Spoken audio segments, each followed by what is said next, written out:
All right, so yeah, I am predicted that this celebration will go left at some point. He is tripping. Good evening, everybody. I'm glad to see y'all here. Shout out to y'all. Make sure y'all, you say good evening in the chat, so I know that you're here. Show me some goddamn love. Hit the like button because you know how y'all be stingy with it. It's all good. Hit the like button. Shout out to the Sip Nation. He's here. What up, Daryl Long? Jalen OG. Shout out to you. I'm glad to see you here. Jada FMU. Good to see you here. Alan. Watching you, but I'm glad that you are here. What up, Flora? Huh? Yeah. Until later, I guess. We also got people watching on Facebook. I appreciate everybody that's on Facebook. Shout out to Nay. She is a solution-based gangster. You can become a member. So I appreciate everybody that is a member of the channel. Shout out to you, Nay. Thank you for sharing your story earlier today. It was powerful. It was much needed. We needed to hear that. And so I definitely want to, thank everybody. Hey, everyone. I just want y'all to welcome back to the show. We had a long day earlier today. It was very eventful earlier. So I just want to thank y'all so much for joining me twice today. And I am thrilled to announce that we hit our first milestone. We hit 100,000 subs. We at over 150,000 views. So that's all thanks to y'all. So I appreciate y'all. We are a small channel, so that is a big feat for such a small channel. And we did that together. We are building this plane as we fly it. So I appreciate every last one of you. From our first video to where I didn't know what the hell I was doing, to countless hours of me streaming when it was just only one person watching with me. So I appreciate every last one of y'all. And the moments of we had joy together, we had laughter together, we had anger together. Some people even cried. We cried together. And it's an incredible journey. And I'm glad I'm doing it with y'all. And y'all doing it with me. And I appreciate y'all. Every single day we do this. I appreciate every last one. So I want you to enjoy this achievement as well, because it's all about y'all as well, because y'all teach me something new every day. Y'all change my perspective. Y'all change my thoughts. And I keep moving. You understand? So really appreciate y'all for being here. Thank y'all. And I also, hey, what up, Tracy? Congratulations. Thank you. Dropped a link. Floyd wants to hang out with me. Where is the vegan champagne? It's right here, Nay. Thank you. Y'all know I don't drink, so I might get lit a little too quick. I haven't had a drink in about, I don't know how long. It's been years. I had a sip of something on when Fight Club, when the other show had ended. I had a drink that night, but I don't drink, so it's a little strange one. What up, Ashton? Good day. Good to see you. You're not drinking tonight? Good for you, Flora. I appreciate that. Yes, Genesis, I would love for you to become a member. That'd be awesome. I'll drop the link for you to become a member if you like, if you're on your phone. So I appreciate that. And I got some people in the back already to hang out with me as we just hang out. Somebody that knows me for a very long time. She knows my ups and downs. She knew me when I was dusty and crusty. Shout out to my girl, Okiva. Yes, how you doing? Hey there. You were never dusty and crusty, so stop. Knock it off. So but it has been a while. It has been a long time. Would you like to introduce yourself to the people? Or you just want to, what you want to do? I want to get into this conversation. And we also got in the background. Can you state your name? How you doing? Esther, hey. How you feeling today? Tell the people where you're from. Me, where am I from? Well, it's a loaded question, that. Oh, gosh. Because I am originally from England. Oh, hey. But then I moved to Canada and lived there for 13 years. 2 cold countries. So now I live in sunny Panama. Woo! That is a beautiful thing. I haven't got much on. Shout out to Genesis. She became a solution-based gangster. We here are trying to provide the truth as much as we possibly can. Shout out to Alan. Alvin Said. I hope I ain't messed up your name. I apologize, but you are solution-based gangster. Thank you. I appreciate you before becoming a member. As we keep mining through the truth, even if it's me, I try to, implement new information in real time as I get it. I got a question for y'all because this is a question that is very big on the YouTube, especially with Simone Biles. She is being how awesome she is. Shout out to my guy Aaron O. Drop the Cash App, old man. You know y'all got to tell me how to do these things because it is what it is. I'm kind of old school, so thank you, youngster. He is a dope human, one of the dopest YouTube creators in this space. His name is Aaron O. All the moderators that are here, drop his page in the chat. He is dope. One of my young bulls. Love to have conversations with that young man. He's dope. I should send you the goddamn link so you come and hang out with us. Let me know if you want to hop up here. But I got a question. We start over something light. Yeah. Something like, who is the prize? Men or women in a relationship? God. Yeah. Something light. Nice and easy. Something light. Okay. Yeah. I don't know if it's light. Estella, you want to go ahead? Ooh, yeah. Who is the prize? I would say, in what sense? So, expand when you say who is the prize. Who is the main person? What you mean? Yeah. So when I would say, and we go by the definition of prize. That means that is a goal that you are trying to achieve. You're trying to attain a achievement, and that is the prize. I'm racing. I'm going to come in first place. That's the prize. I would say women right Woo! Now. Is that because you're a woman? No, it's because I've spoken to a lot of women who seems to be doing the prize work in the relationships. So, and I travel the world, so it's not just like where I've lived, it's wherever I travel, it seems to be the same scenario that women are doing the most. And that's my opinion in a given relationship. Same as it is. That's a pretty solid answer. Doesn't sound like you biased. It sounds like that sounds like a pretty solid. At least you have something to back it. I want to shout out to Aaron O. or the $50 ball Cash App. I really appreciate it. Congrats to the 1K. Big dog, 100%. We are rocking it. We are going. We are achieving. I appreciate that, Aaron O. Seriously, I really do. That's really appreciated. Ashton Williams, he says, Sharon, intentionally now I see you, big dog. Thank you for seeing me, brother. I appreciate you. Thank you. Kima, what's your thoughts? I mean, you know me. Here's the thing. I feel like, you know how they say water seeks its own level? Okay. If I see myself as the prize, I want someone who sees themselves as the prize as well. Oh, okay. Like life will give you enough to compete about and compete for and be up against. So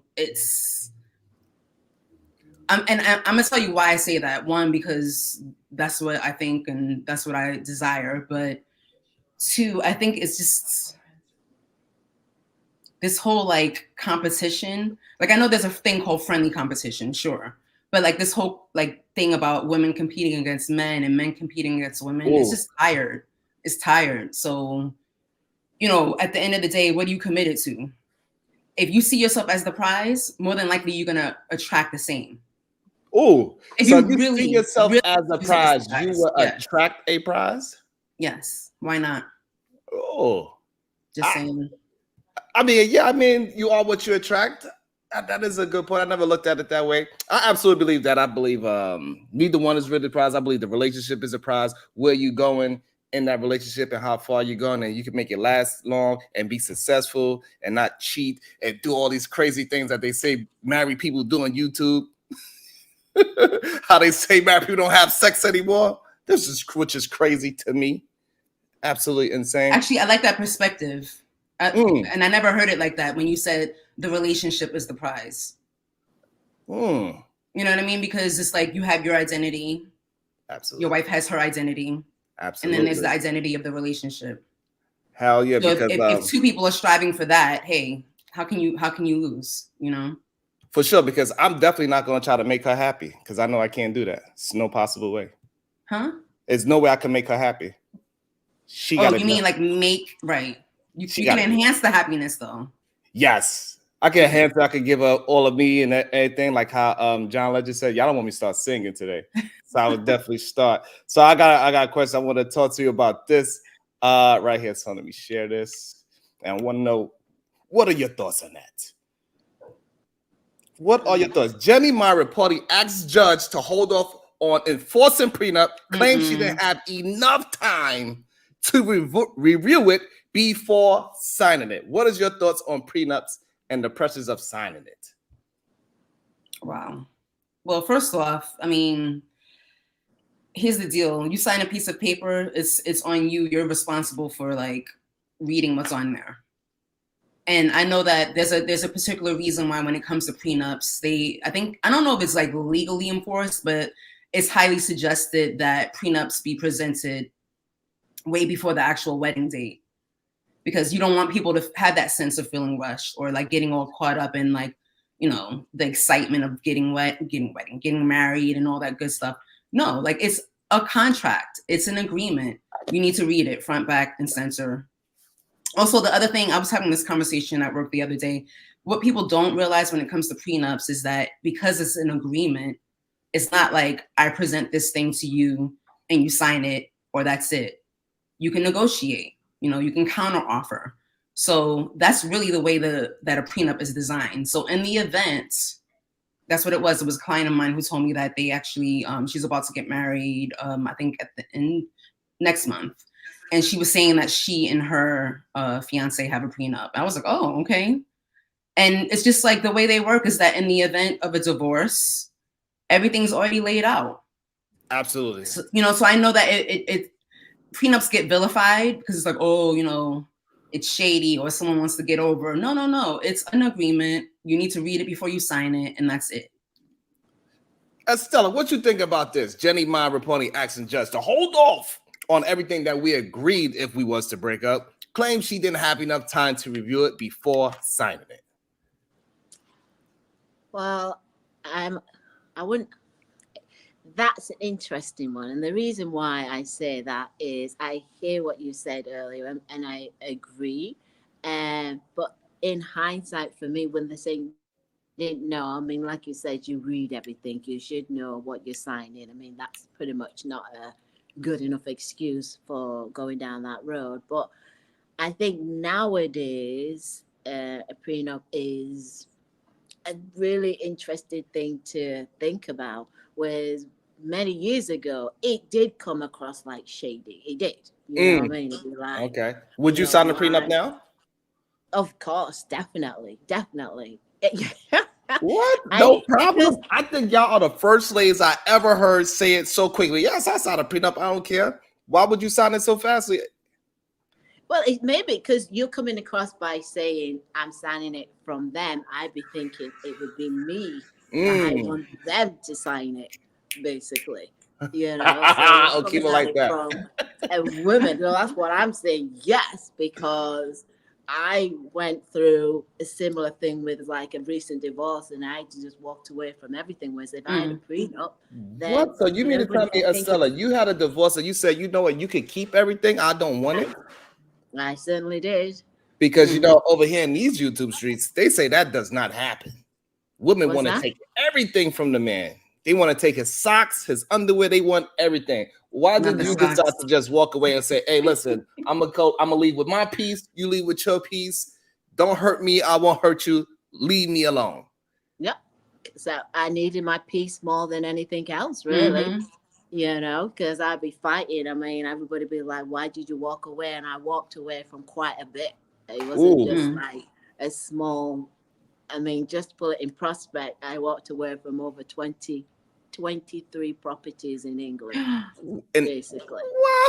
Wow. And they over here, so you mean telling they over here messing up my whole judgment of women, saying that all women want to do is take away from men. They do not care about relationships. It is a lie. Yeah, it is. You know better than that. And this is why I go back to the men's side, whereas I was like here, but to keep this where the prenups would have come in, was to keep me stressed out and not to leave. I was like, no. No, we're going to go 50-50. We're going to do this just to drag the divorce out, to drag it out. So, I was like to my solicitor, don't change even a T, because if you change the T, they'll be focused on that. Just give them whatever you want. And it was many years. It wasn't just over 20 years. So I could have the ka-ching, ching, ching, ching. Easy. Shout out to Miss Space. She says, I'm sorry. I'm like those white girls. I don't know which ones she talking about exactly, but she was like those white girls. I'm taking it all. She said, give it to me. Okima, what is your thoughts? Listen, it's just about what works. I mean, there's some, Oh boy, people are crazy. I'm gonna say this. I was married in the past, right? Now, fortunately enough, besides the child, which by the way, she's an adult now, we had a very peaceful co-parenting relationship. It was a lot of peace, but we didn't have anything to fight over. I'm gonna keep it a buck. So when you don't really have much to go back and forth about, including children, because we had one child that we shared and there was no back and forth. Getting back to Estella's point, like when you're committed to peace, you're not going to get hemmed up in a bunch of nonsense. So you have like a lot of people with means. I can make it about men, right? Let's say you have a man that is extraordinarily wealthy and he's like, you know what, here, you can hold that and we'll just keep it moving. It works like that for some women. You know what I mean? And it's looking like it's working like that for some men, because at the end of the day, depending on what state you're in, if the state allows for alimony or if the state allows for, the spouse to get half, that's how it's going to work. And this is, again, another conversation I was having with the same client who was about to get married about how like the whole idea of alimony came up at a time when women didn't work, Correct. And they were at home raising the kids, the traditional women that people love to talk about in these YouTube streets. Yeah. So it was designed, it was a structure designed to take care of the woman if the man decided he was going to divorce her. Because the other thing is that women didn't really have the opportunity or the option of divorcing as easily as men. When a man was like, I'm out, and that's it. Women had to fight much harder. So anyway, the whole concept of alimony came about because it was meant to protect the woman and her children in the event that the man left. Now, it's still in place. And people fight for it all the time. Men and women, they fight for it. So now that's a great way to just move on through the conversation, so we can just keep having the conversation. So now, what should we do? Should we change the laws and make it more of a 50-50 chance for both sides of the parties? Well, that takes lobbying and having conversations with the politicians that can write bills to change those laws. Absolutely. And interestingly enough, it varies from state to state. You know what I mean? So I don't know. I don't know. I think that it has to go based on the needs, of the constituency, right? So it would take a lot of people to do that. These people in the streets, they say marriage is not fair. It is heavily sided to one side of the coin. Women can work now, so they have no excuse of that. They don't have no way to work. They're not in the house for 30 years, and now they got to go into the workforce and figure out. They don't have to do that because they're already in the workforce, and they are in the workforce, and they're not going back inside. They do not want to be traditional women anymore. These men don't want to be traditional men. They don't want to change no tires. They're like, we ain't changing no tires. We ain't shoveling no snow. We both got shovels. So what are we going to do to change the laws? Should we even consider changing the marriage laws so people can look at it fairly and we can get back to building nuclear families? Anybody can answer. What laws are we talking about? Have I missed something? Because when people get divorced, usually it's heavily favored to the woman's side. They get the children. They usually get the house. If you didn't feel like just going after your piece, you could have got a piece of those 23 properties. Well, from my experience, I think it depends on what lawyer you have. Basically, how good is your lawyer? That's how I saw it. My lawyer was the best, basically. So I would have agreed, but I believe it's down to if you got a good lawyer, it's whoever's got the strongest lawyer. It's going to win. A brother of a certain age. He says, I read that only 9% of YouTube channels reach 1K subs. Salute to the hard work. I appreciate that. And I did not know that information. So I really appreciate that. Thank you. Thank you for supporting the show as we keep moving. As we trying to figure out what are we going to do about these new laws that we should be navigating for. Alimony, that's probably happens maybe like it's less than 10%, I think. Divorce is actually in alimony because, like Okima said, most people are getting divorced. They are average, and most people are getting divorced when they are average, and so they don't even have anything to be fighting for. So I don't know why when we be in these spaces, they act like they're going to split their apartment. I mean, I don't know. Yeah, it's funny. Like oftentimes on this not this platform, but in this YouTube vehicle, and just in social media in general, like the general conversations is like people are ripping each other apart and they really have no skin in the game. It's just like at the end of the day, why are you concerned about someone taking anything when you have nothing to take? It's just, I just feel like there's a lot of energy and a lot of fire being thrown around this subject. And it's just like, does it impact you? Like Estella just shared her experience of having 23 properties that you walked away from. Yeah. That's a real lived experience. You know what I mean? So she can talk about what it was to choose her peace over splitting 23 properties in half. You know what I'm saying? So I said, hey, you gotta get me through those things. It's down to the individual because, like it says, with my job, I've seen a couple who has separated and divorced, and they don't even need to go to a solicitor. They've just done it between themselves. So it's the individual we're talking about. And I've seen that where a friend here, she's been divorced and she still goes on holiday with her ex and the kids and the things and helps out. So it's the individual. It was the person who you're dealing with, whether it's gonna be amicable or not. And so why would we put laws in for these individuals? Because they're always going to be there and they're always going to fight against it. Well, they say like, marriage is supposed to be forever, to death do us part, for better or worse. Now, when human beings, we are all human. Sometimes we change out the course of living and getting older. The way how we act when we 23 is not the same how we act as we 33, and so on and so forth. Why should we change that part of marriage? Stop saying until death do us part, because something else can make us part. God damn it. That is true. But are people saying that nowadays? They're making their own. So do you think the vows got to change as well? Maybe that make people a little less conscientious about getting married. What you think, Okima? I mean, people do change the vows. Like we don't have the standard vows. Woo. You know what I mean? People write their own vows nowadays. So I don't know how many people are saying till death do us part. I think either if people are committing to that, it's implied, right? Because like you said, people view marriage as forever. Yeah. But like that's starting to shift too.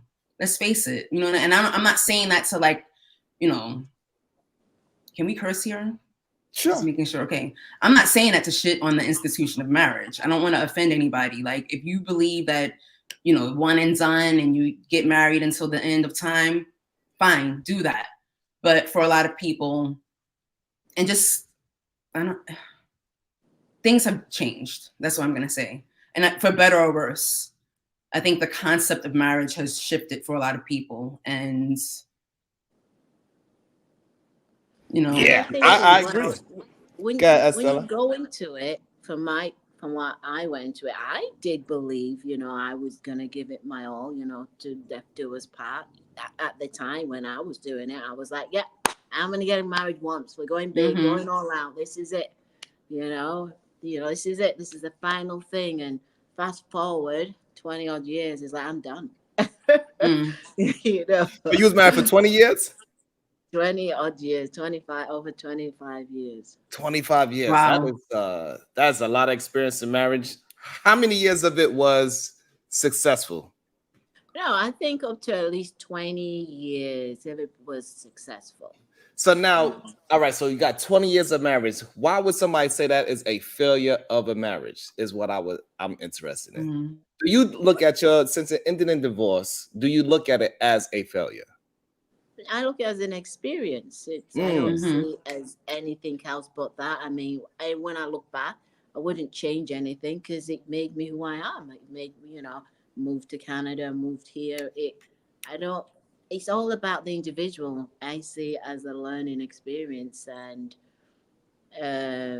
it's it was it's not putting as a failure or success. It was what it was. It was a journey in my life. Absolutely. What you think, Okemi? Do you think a 20-year what how many years would we could say that is not a failure? I think it's a matter of perspective. You know what I mean? Like if you walk away. So I was praying that you weren't going to ask me. Well, you probably already know. Maybe you forgot because we know each other for a long time. Yes. I had what I would consider a Hollywood marriage. I'm going to leave it at that. I ended up having a beautiful daughter. She's 23. She's an amazing human being, great artist, all that good stuff. And it definitely taught me a lot, as short as it may have been. But that's a matter of perspective because even, with Estella sharing what she just shared is like, what she just shared is based on her perspective. Like that's her takeaway. The fact that she doesn't see it as a failure. According to society, I remember there was a guy that I dated very briefly what was it, last year? I can't remember. The year before last, actually, in 22. And he was like, people would see you as a failure because you've been divorced. Wow. And I said, well, if the worst thing I can do is be divorced, then you know what I mean? Like I'm not gonna walk around with my head down because I'm no longer married. Right. Absolutely. That goes back to like conversations that I've heard previously on your show about, value and validation through marriage. And it's absolutely right. I don't know. I mean, he's not here, but I don't know. It might've been Trigger Mike who said that. Yes, it was. When he was talking about like, how society places value on women. And I think he made a point to include the men as well. Society places value on people as a result of being married. That's very true. That is very, very true. In the corporate world. In the world, period. On the train, I could tell you like the times that I would travel with my daughter to go to school, when I was married and I had my ring, I would get certain looks. And then when I wasn't married and wasn't wearing my ring, it was a different set of looks. I'm not saying one was better than the other, but it was a different reception. You know what I mean? It was a different reception. People still, in 2024, people still create this meaning around being married. I think being married, it shows to commitment. So I think in certain spaces, commitment, it shows something. But can we not? So a lot of people that have been together for 10 years, they would just say, yeah, that's my wife. Nobody look at them different if they just put a ring on. And they say, yeah, I've been with this person. This is my dude for 10 years. So do we look at that the same? So I really believe it's the commitment, not the actual government contract. Because if you tell somebody that you are and you got the ring, nobody's checking and looking for no goddamn government contract. See where your marriage license 10.250A. Nobody really cares that much, in my opinion. But I think in the corporate world, it matters an awful lot. However, when we just navigating through the regular streets, people don't really care that much anymore. Do you think that maybe in certain countries, because I didn't feel that in England at all. Oh, basically, Interesting. I didn't feel I had to be married. I didn't feel being married made a difference. I made sure actually that I get called by my name. I was one of them like, no, I'm Estella first, then my wife, not my wife. I got a question for you. Estella, did you give back your last name? Do you know the reason why I didn't? I wanted that. I love my name. Is I have 3 passports and 1 permanent resident. Can you imagine trying to go through all that to Okay. change all that? Okay, that makes sense. What's up, Hassan? Okay, yeah, that kind of makes sense. It is a hassle. But I That's one thing I think I'll be wanting my name back. No, give it back, God damn it. I It's don't mine. think I Give it would. back. What I would do though, because I felt I had so much of my life single and so much married, I would want both. I'll have the Oh, double barrel because they both represent me, whether we like it or not. It depends on how people see it. People just want to push away, don't want anything to do with them. It was my name for 20 odd years. So I would want both. So do we think that is disrespectful to not take the man's last name? I think that it boils down to the 2 people involved. So I say, oh, Kima, I want to marry you. You got to take my last name and drop yours. I don't care. Is that disrespectful? Disrespectful for you to say that? Yeah. No, it's a conversation. Like, I mean, look, things get negotiated. I know negotiation is not a sexy term, but things get negotiated all the time in relationships, in friendships, with family members, with your lover, with your husband, with your wife. Absolutely. So, it's a conversation. I mean, you know, I know that me. It is, but for me, I wanted to keep my name, but I felt pressured. Into wow. The last name. And so who did you feel pressure from? Is that society or his family, your family? Where did you feel the pressure? From family members, from his family, and you know, and him, and making him feel like he's a man if you don't take the damn. You had to that's make a lot. You had to make him feel like a man? Well, they didn't feel like, well, you have taken my name, and the parents is like, you should be taking his name, and so just to make life easy for myself, I was like, whatever.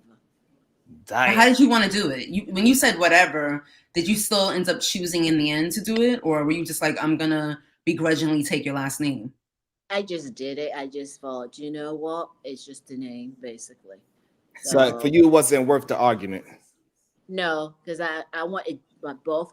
I didn't really want to give up my name because my last name is very unique. So if you find another one, we're usually family members. I didn't really want to give it up, but we was young as well. You know, it's like you know more as you get older. When you was young, you just followed the. Like, pick your battles. Pick your battles. Gotcha. Seriously. Yeah, you definitely got to pick your battles. I think. I don't know how I feel about the hyphenation. I think for me, if I was to get married to a woman, she wanted to keep her last name or hyphenate the name. I think the only way it would be kind of like acceptable thought for me if her father had all daughters and she wanted to keep the name alive. I think that's interesting.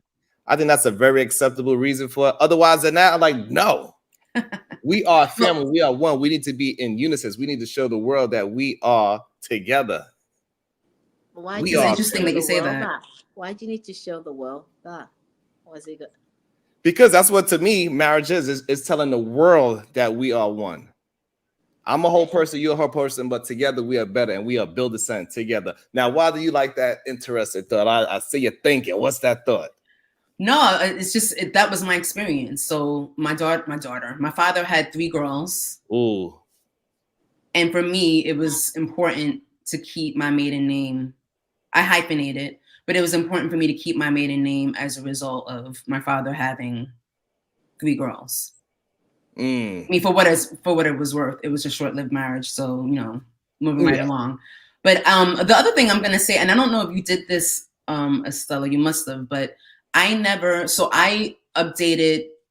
hyphenated my name on my driver's license, but I never legally changed it, you know, with all the paperwork and all of this and that.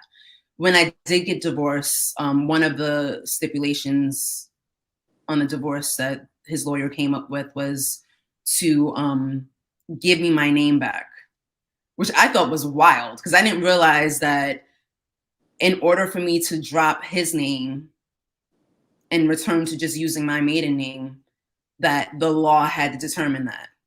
Holy shit, I didn't know that. Yes. Yes. It was actually an amended, there was the actual divorce papers, and then there was an additional form from the judge saying that I may return to using my maiden name. Holy shit. And I was like, well, I mean, I Yeah. guess it kind of makes sense, but I didn't know it was that much of a process. But I never went through, like, I didn't legally change my last name. And when I say legally, like, there's a bunch of paperwork. You got to go to the court, and there's a bunch of paperwork. I didn't do all that. What I did was I had my marriage certificate with my husband's name, went to the DMV, and I was able to, you know, add the husband's last name to my last name. Gotcha. And shout out to everybody that's watching on Facebook, but we will see y'all later. We need y'all to come over to the YouTube side. I appreciate everybody that was there, commented, and liked the Facebook side. So come over to the YouTube side. I appreciate you. And let me do that. Yeah. And shout out to my guy, Christopher J. He says, happy 1K, my brother. Appreciate you. Thank you. I appreciate all the love and the support. Make sure y'all hit the like button, the share button, and all those great things. Make sure you become a solution-based gangster. We deal in the truth, so set you free. I got something. So with marriage and everything, and everybody's scared of marriage, I think it's kind of I think the real reason why this is happening, because in this day and age, this whole idea of the whole culture being sexually liberated, it changes and it distorted traditional people's mindset, and they just want to be a part of the it crowd. They just want to move with everybody else. They do not want to feel like they are getting taken advantage of. So what is your thoughts on the whole culture shaping how people review marriage? When you say getting taken advantage of, tell me more about that. So a lot of times, especially on the men's side, they feel like women, all they want from a man is a wallet. Okay. They don't want no love. They don't even want to give no sex. They still want to go sleep with the pool boy. They still want to go to girls' trips.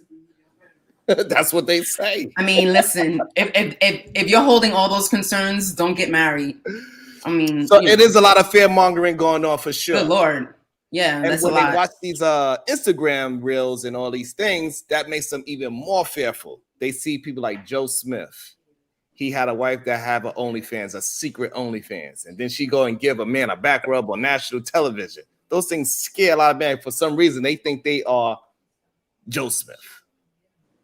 But that's like the boogeyman. I mean, you know, here's the thing. If you are in relationship with someone and you're being vulnerable and you're building relationship, you know, a relationship is not a costume that you buy from Party City. It's something that you have to actually do the work to build, like you said earlier. So if you're busy building relationship, why are you worried about, what's his name? Joe Smith or whatever his name is? Yeah, Joe Smith, the basketball player, yeah. Yeah, like that's his cross to bear. That's his battle. Yeah. That's his hill to climb. Like, I don't know. I just feel like, you know, you get what you pay attention to. Absolutely. Well, I get confused with, why is it just being married that this could happen?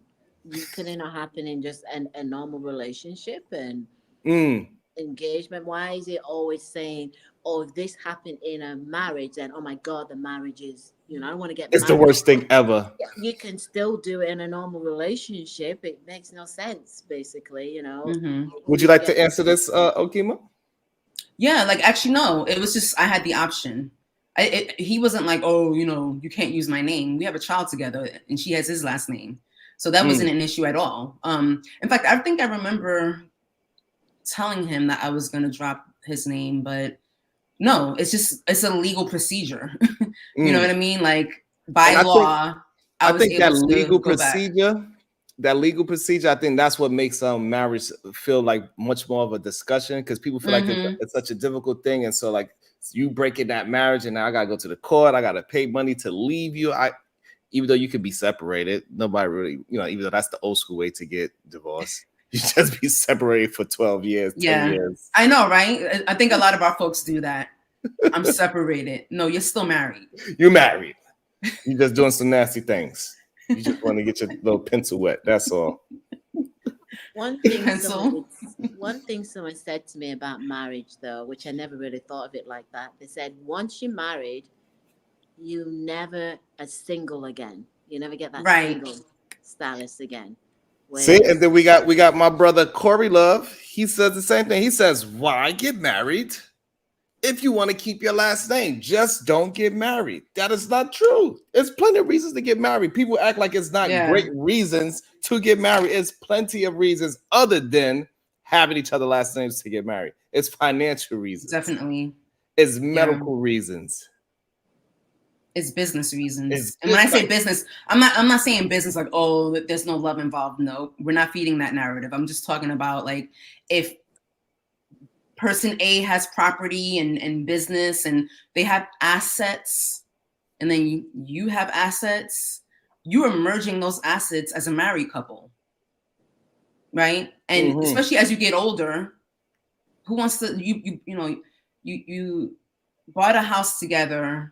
Yes. You're sharing a mortgage. Yes. Legally speaking, if you are not married, that house upon their death is going to their next of kin. And that could be their mother. That could be their children. That could be whoever he puts down or whoever she puts down on paper. I want this to go to a will. I want this to go to them. So marriage is a legally binding contract. It protects the people that are involved in it.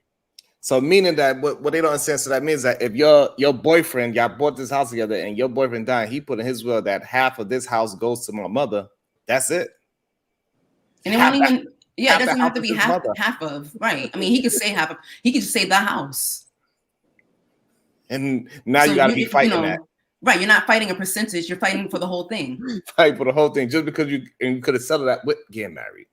So, it's a lot of different reasons why Corey and Wody Mac says, marriage means a lot in my opinion, but this conversation makes me uninterested in caring to try. Oh, no. Don't let us blow your dreams. I mean, here's the thing. I get it. Like I said, negotiation is not a sexy word. I mean, it can be. I think it's sexy. It can be sexy. It depends on who you're negotiating with. But that's neither here nor there. I get it. Like the business aspect. I'm a business-minded person. My first degree was in business management. I managed, but I think business. And I know that that's probably gonna set off alarms for people. It's like marriage as a business. It is. Absolutely. If you rewind the tape and you go back in history, this concept of romantic love that we have and that we equate with marriage, it's a new concept. It's like 20th century concept. It's a 1900 concept. It's not, before that, it was about merging property. And assets and business. Farm. And when women couldn't own stuff or have access to bank accounts, she needed to have a husband who can have access to her inheritance. Absolutely. Would y'all like to open it up if anybody want to come and join and ask any questions? Would y'all like to do that? Are y'all interested in opening up the panel? And if anybody act up, y'all got free reign to say, nope, I ain't dealing with it, and I drop their ass right away. Are you asking us? Yes. Yeah. What? Up to you. Stella says she's okay. Okima, are you okay with it? Okay with what? Someone coming to it? I'm sorry. Yeah, opening the panel. Absolutely. This is your thing, honey. Do what you like. So if anybody got any questions, you want to join the conversation, you are more than welcome to join the conversation with us. Ask us any conversation as we mind through. We just chopping it up. We just chilling, hanging out. I want to talk about Miss Candace Owens. She is talking about, oh Lord. He says Ariana Grande has been a proud homewrecker her entire career. She suffers from some random whole disorder. Is that a possibility? Is there such thing as a whole disorder? According to Candace Owens, I guess. I don't know. You should ask some of the guys in the chat. I don't know. Oh, random whole disorder. Yeah. Okay, I see. Okay, I had to break that down. She tried to be super intellectual. So she's basically calling her a common whore. Correct. Like she's a home wrecker that she's breaking up houses. She's breaking up happy homes. That's what Ariana Grande is doing. Why is Candace Owens having a conversation about Ariana Grande? I don't. Because she is a married woman and she cares about marriage and nuclear family. No, Candace Owens cares about clicks. Damn. You can only break something that's already broken. That part too. We always want to blame the woman. She has no responsibility for the marriage or anything like that. It's the two people that's in the marriage. They're the one that came together. So really, it's nothing to do with the third party that comes in. We always get caught up in the person that came into it. It's the two people. She's no loyalty to them. I'm sorry. We always want to batter the mistress. No. Right. Talk to your husband or talk to your wife. They have issues. You don't want to never want to talk to them. So what if the relationship is fragile and then she comes and she just knocks, so you know how the cats do when something's at the edge and they just and she knocks it over. So that would we consider that somebody that's wrecking a home? She caught that man at a very vulnerable state, in a weak state of mind. No, have control. No, we all be in a vulnerable state. Have control. But you're not making an excuse. You're making an excuse why he did it. He was vulnerable and she came in. No. You take responsibility for your actions. And it's not the third party's fault. I'm sorry. It's hard to argue that point. It is not the third party's fault. Let's see. I think it has some conversation as well. Let's see. I need the context. I've been fascinated by hoes. The hoe apocalypse that we are facing. It's amazing to follow these women and the way that they think. And chief among them right now is Ariana Grande. We covered what she's been up to. She has been proud of being a homewrecker really throughout her entire career. You got a boyfriend, you got a husband, Ariana Grande is going to go after them. And then, I don't care you. When everything happens and the dust settles, she does not care about ruining your relationship. Nothing more disgusting than what she did recently. She was working on Wicked. I think it's either a movie or a play that's coming out, and she's playing Glinda the Good Witch. And she had this really unfortunate looking guy that was playing a part. I don't even know what it was. As a munchkin, who cares, right? He looks but he was married. And he was married to his high school sweetheart. Her name is Lily J. And they had just had their first child after being very much in favor. So far, you can see how this man could absolutely be weak for Ariana Grande.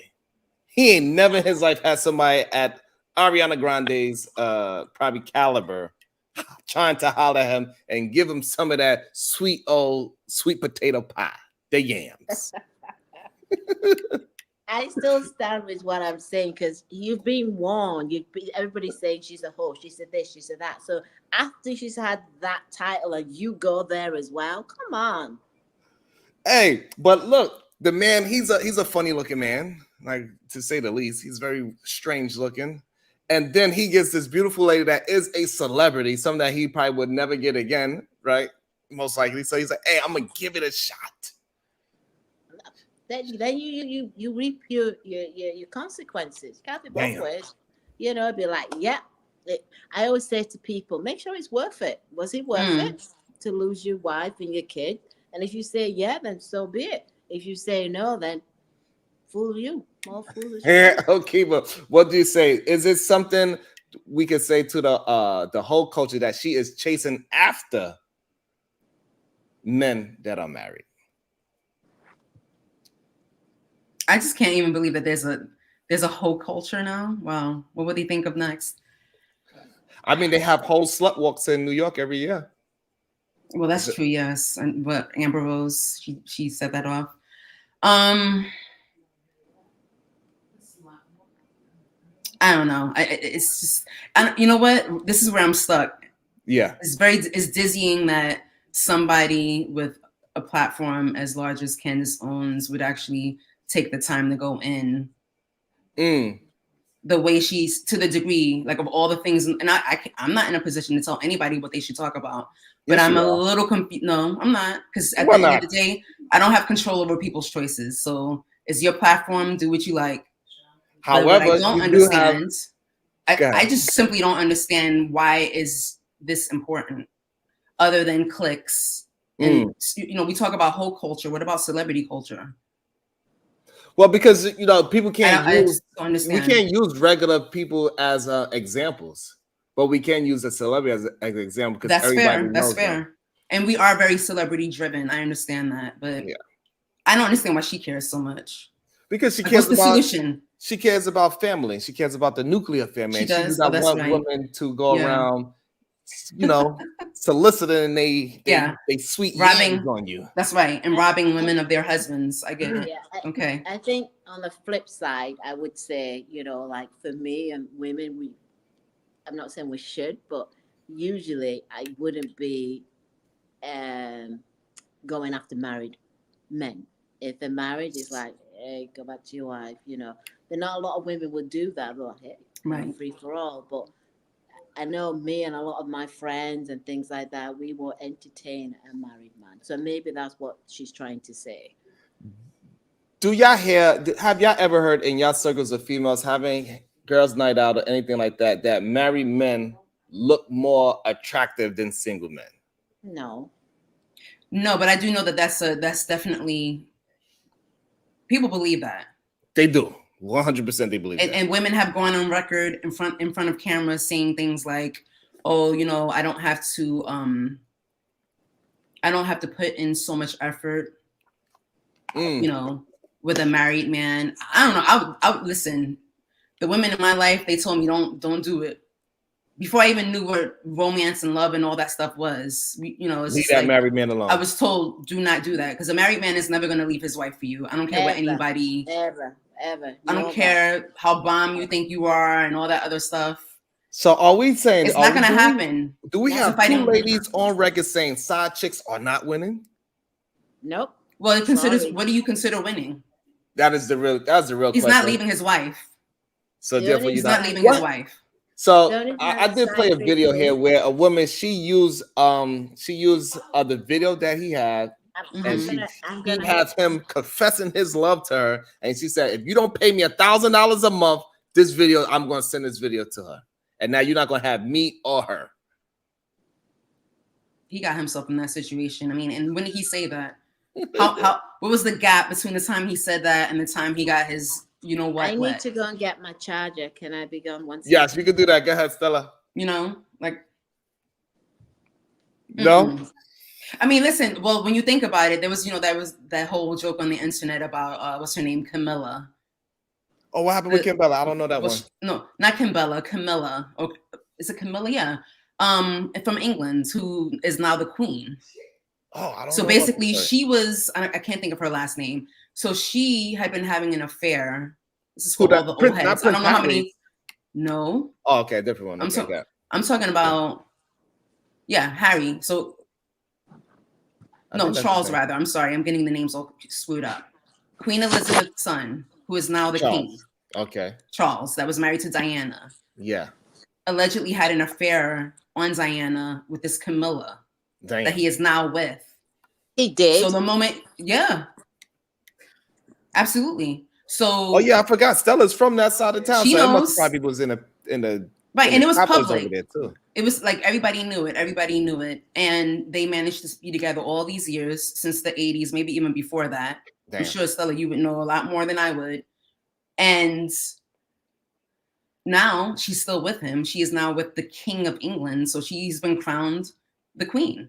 And so she was a side chick at one point. Yes, she was. So side chick might be winning. Well, in that regard, yes. That's the reason why I corrected myself, because I'm like, oh yeah, well, there is that. But I mean, how many chicks are going to become the Queen of England? Because they might try to run them down in the goddamn car now. What was that? They're gonna be running people down in cars now. Like, goddamn, these side chicks is crazy. I never knew that side of the story. So I mean, the big joke on the internet was that side chicks do win after all, but that's an anomaly. That is true too. Because to all the side chicks out there, he's not leaving his wife. That's all I'm gonna say. Yeah, because most women, all they are getting is some hard peen and bubble gum. That's what they getting for the most part. Bubble gum. Yes, you gotta freshen up. But let's see what else Candace had to say about the story. Being together for almost a decade. But that, of course, didn't stop Ariana Grande. Why didn't it stop Ariana Grande? Because that actually excites her. I actually think that she suffers from some random hoe disorder where she actually likes it when a man is taken. What do you say about that? He's so savage. That was kind of funny how she framed it, for sure, though. Some random hoe disorder. That is kind of funny, to say the least. I like kids. I think she grew up to be a very nice looking woman too. I think she used to be funny looking. Who? Ariana? No, Candace. Oh, I see. Yeah, she used to look funny looking when I first seen her, but now she looks much better. She's really nice looking. She got a nice little booty and everything. I really appreciate. Oh wow, you really checked it all out. So yeah, Anya I just said check it that. out. So Anya said in the comments that he is leaving his wife. But let me correct. He will not leave his wife for you. That's all I'm saying. If you're cheating, and I don't want to speak in absolutes. I didn't do any studies. I have nothing to back up what I'm gonna say. This is my opinion. Okay. If he is going to leave his wife regardless, he's gonna leave his wife regardless. It's not because of you. You didn't sweeten the deal, right? And the point is, like, if he was gonna leave, he was gonna leave, and good luck with that. You know, yeah, and a lot of times people use cheating as a form of way of getting out of their relationship. They try to force the other person to break up with them. Yes. Even though he filed for divorce, but a lot of times they just use the other person as a form to make it official because they're too cowardly to say, I don't want to be with you anymore. That's an excellent point. And and there you go. You were used. Absolutely. So you're not actually winning. You are just amused to be used and abused and have some bubble gum. What flavor? Taken. She's like, I like that. I want to just, I need that. Like, she's just turned on by it in a weird way. She didn't care that he was ugly, nothing. She just said, Damn, that was a cheap shot, Candace. What the hell? Savage. Wow. I did not see that part coming. Wow. Candace said, he is kind of funny looking, though. I understand why he got the role of a munchkin. Wait, what is his name again? I need to look it up. I have no idea. He's a munchkin in Wicked. He can't be that bad looking. You want me to show you? You want me to show him again? We could go back to the video and. I see him now. What's his name? I see him. I'm not sure of his name, but he is definitely Ethan Slater. Oh, okay. He is very interesting looking for sure, to say the least. He is a hobbit.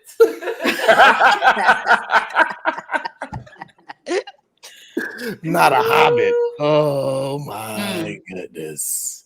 Good, Candace. No more cheap slander, Candace. Yeah, she's want to break up this family. And Lily J actually, or via her friends, announced that Ariana Grande actually held their baby. So I want you to think about the level of hoe you need to be at to hold somebody's brand new baby that came out and like, oh my God, he's so cute. And now I'm going to take the father. She did that. So does that, is that insult to injury? Yes. That you came in, you kind of like, we let you into our circle of trust I allowed you to put hands on my child. And then you wanted to get some of that. That's low. whack. That's low. whack. That's low. That's very low. So now I don't believe in violence, but she needs to get money off that. Like that's insane. Hold on. That's insane. So you about to say you don't believe in violence, but you understand? I understand fully. Yeah. Like that's wild. No. What you say, Stella? What you thinking? Yeah, she went too low for that. That's very disrespectful. And come on, usually he's behind the scene, you're rubbing it in front of the wives. No, you don't put yourself in their relationship. You don't do that. You don't get into the family because now the wife's gonna get over that. She's seen him, she's been with looking after the kid, and no, that went too far. I believe that's too far. That's when a woman needs a slap. Yeah. Yeah, I need to spray myself with Florida water for that. That was wild. That Florida water. Good Lord. Yep. Let's see if there's any more. I don't know how much more you got. Let's see what else you got. She actually did that. And if you thought that was egregious, Ariana Grande taking Ethan Slater from his high school sweetheart and him recently being a father. And by the way, not even going to talk about him. He's such a weak man. He disgusts me. He's not even worth discussing. Damn. Oh, wait. Whoa. Wait, someone in the comments just asked, he must be a real, he adores Candace. Now, all caps, with more context, with all caps, we cool with what Candace, all caps, said now, right? No, I mean, one thing has nothing to do with the other.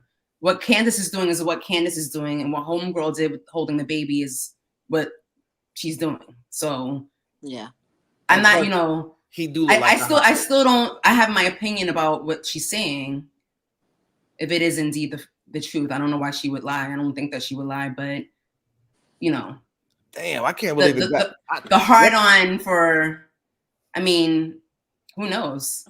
She's not sharing about why she's so invested in telling the story. So no, I still don't understand why. My thing is, anyway. I know if I get around Ariana Grande, I got a chance. That's all I'm saying. But are you married? Are you married? Yes. He's married. There you go. You have got a chance. So I could definitely got a chance because I look better than a hobbit. That's for sure. God damn. Have her singing. Have her hearing high notes. God damn it. Shit. Yes. Okay, Candace. No more cooking the man. So we all agree that he's a weak man. Yes. Well, yeah. He may have thought he was in. I don't know. He may. Yes. Broke. I think he may have seen it. I think he may have seen it as an opportunity and just went with it. Damn. That's what I think. Most men do cheat out opportunity. He like, I'm never going to get a chance to get. He probably looked in the mirror like, I ain't never going to get a chance like this again. Yeah, but you're never going to get a chance at getting your marriage right again either. So it's 10 seconds. 1 minute of something and years of something gone down the road. Damn. High school sweetheart. 10 seconds. For 10 seconds, yeah. Damn. We don't know if he's a minute man. He might have been, you know. We said 10 seconds. You did say 10. Don't give it more than what we said. I give an extra 50 seconds. God damn. Yeah. Oh, Candace. Together for almost a decade. Damn. But that, of course, didn't stop Ariana Grande. Why didn't it stop Ariana Grande? Because that actually excites her. I actually think that she suffers from some random hoe disorder. Oh, okay, so that's the whole thing, I believe. Because I think that's what we've gone back to beginning now, right? Seems like it's the same thing. But I think I think it's interesting that she didn't decide to bash him.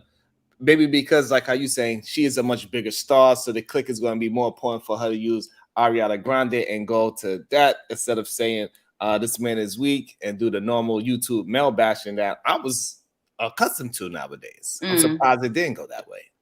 Because, like you said, there's nothing new. It's she's coming at it from a different angle because there's 3 people in there, and we always go for the men, you know. Absolutely. So this time she may be going for, because we all want to bash the men. Yes, there are no good men out there. So she's come at it from a different angle.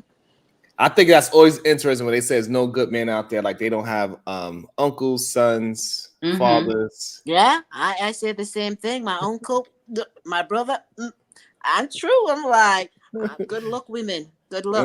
What you mean there's no good men out there? That's insane for a human being. I don't say that. I don't believe in that. How many men are out there? No, I don't say that, and I don't believe in that either. I mean, it's kind of hard to, when you're outside in the public and you just speaking to people, it's kind of hard to believe that everybody's evil and everybody just want to take advantage of your vagina.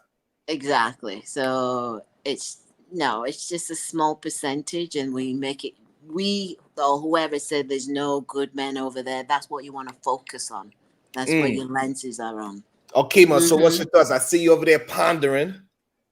No, I'm not pondering. I was just checking out the comments. You know what I said earlier. You get what you focus on. So yeah, exactly. I have a extraordinary relationship with my father. I love my father. So regardless of what I've been through in life, I've never done the whole like men aren't shit and they're dogs and all that nonsense. No, I don't. That's not something I subscribe to. You know what I mean? Like I've had some excellent experiences with men. I've had some not so excellent experiences. Like it is what it is. This is life. So I feel bad for people that tend to generalize in that way, whether they're men or women. You know, men are this, women are that. Like I don't. It's wild. What are you getting out of that conversation? What is wild. It serving? What is it serving? I think it's serving. It has to be serving the ego. That's the only thing I can think of. It has to be the ego. Because what else can it be? Because you feel like they talking about men and now you're including yourself in men. Of all men. They didn't say all, they just said men. When people be talking, they say men. I don't look at them and say, oh, you talking about me? I never thought of that. That right, never you don't consider yourself. If you're not talking about hit dogs holler. But one thing I would say is that it is interesting about this whole culture because I also believe that being a hoe could be a male or a female. And I thought this was very interesting to me. It has one dude, man, who got 5 women pregnant at the same time. Woo. So not only did he get 5 women pregnant, he also hosts a joint baby shower with all of the 5 ladies in one baby shower. Holy shit. Everyone makes their choices. Wow. That is. I don't have anything to say about that. It's like these are. Wow. I see they're all adults. They seem to be all consenting adults. Yeah, I mean, nice looking woman too. Wow. Yikes! All different races. I see a white, like maybe a Asian, maybe Spanish for sure, black for sure. I was like, wow. Maybe this whole culture thing is not just a female thing. So, what is wrong with him? He better have a lot of goddamn money. I know that. He has a lot of something. Look, all the ladies are happy. Okay.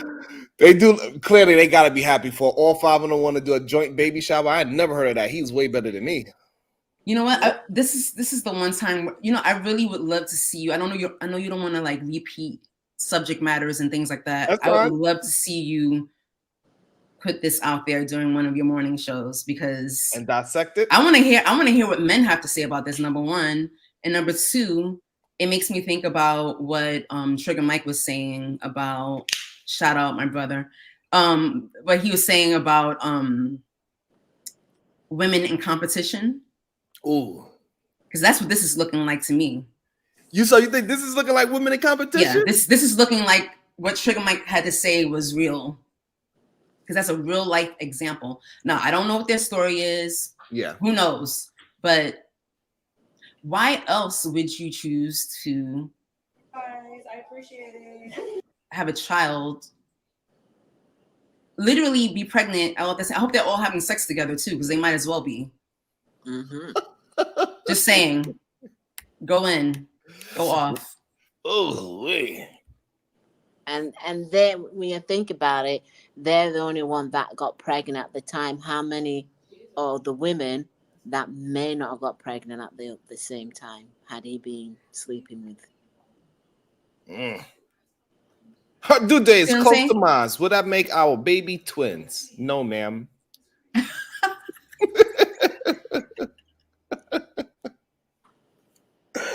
I don't know if it's competition. I don't know if it's competition or. Is that the same people? When I see that, I see as a fad. Like it's sort of like a fashion now. I see it as that. If they're saying, are we going to be a twin? Look at us. Then I see as something looking for attention. It's a thing. I guess at this point, they don't have no choice, right? I mean, either you're going to just have you have a choice. You don't need to be part of it. Okay, it happened, but you don't need to be in the group and doing the same thing. You'll be doing your own stuff away from them. I guess, hey, Wody Matt says, nah, Sharon, they type average in the face, especially the short green hair. I don't know why people have a problem with saying average looking person is something bad to say. Most human beings are average. It is not a bunch of goddamn dimes just walking around in the world. That's why when they do come out, they turn into supermodels because it's not a bunch of them walking the earth. I don't know why people say average like that's supposed to be an insult. Having an average looking face is not an insult. Most human beings are not ugly. What the hell wrong with you? That's some goddamn remedial rhetoric right there. Stop trying to put average women down. It's the same way how you don't want women to put average men down.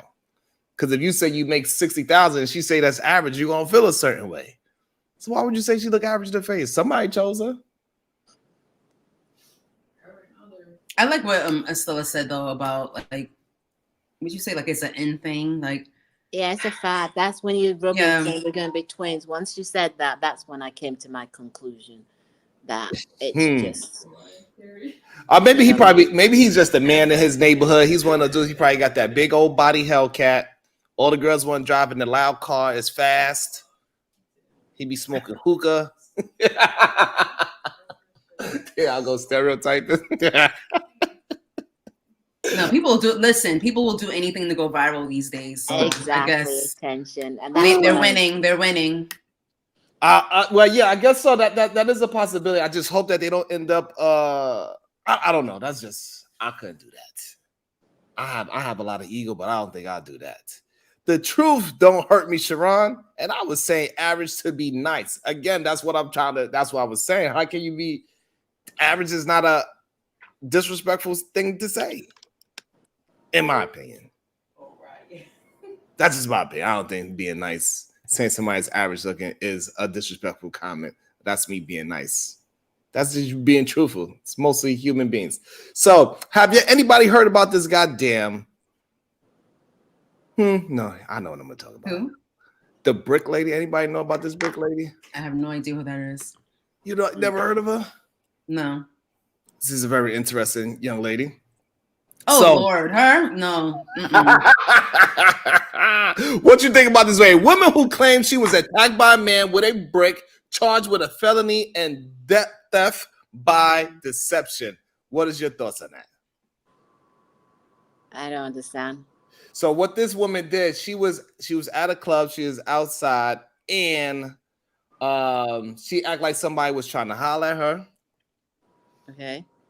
And then what she did was she went and grabbed a brick for herself, bust her own eye wide open, boom, hit herself in the eye, and said these men attacked her. And then she went on to social media and went to the hospital and said she needs help because she can't afford surgery. Her face is this. She was crying. She said these men attacked me just because she said she didn't want to give him, say hello and just talk to this man walking down the street. And then so now that they did an investigation on it, they wound up finding out that she is not innocent. Darren Law says she is innocent, but so it comes to find out she's not, and she got convicted of felony theft by deception. She deceived the good people. She got over like $50,000 in 13 hours from a GoFundMe account, and now she is on the run. She's on the run, Ian. She's on the run? Oh, I didn't realize that. Wow. Oh, yeah, she's on the run because she's supposed to, turn herself in. And she said, hell no, we won't go. No, she's probably in Costa Rica right now. She's like, in Panama. Right. So, Stella, if you see Brick Lady, you going to help her out, Stella? No. I'll be like hollering at, here she is. Yeah, please don't ask me. Yeah. I mean, who does that? She put brick her own self. I mean, I take my off, then people can injure their own self because I don't know how to do it, especially in your face. Well, apparently she and who knows what the truth is, but because there was a question about, well, how did her face get swollen? And they said that she injected her face with some kind of like a saline solution that caused it to puff up like that. That's a whole lot. Like, wow. And also she did it more than once. Wow. I did hear that. This is a second time. I'm grateful that I didn't like play myself and get into any gender wars about it online. That's all I'm gonna say. You'd have pie in your face. Listen, eating crow. Hey, Driver Law, Tip Nation. Hopefully, you come up and join us so you can tell me why she is innocent. I would love to hear your take on why she's innocent because I know you did your research.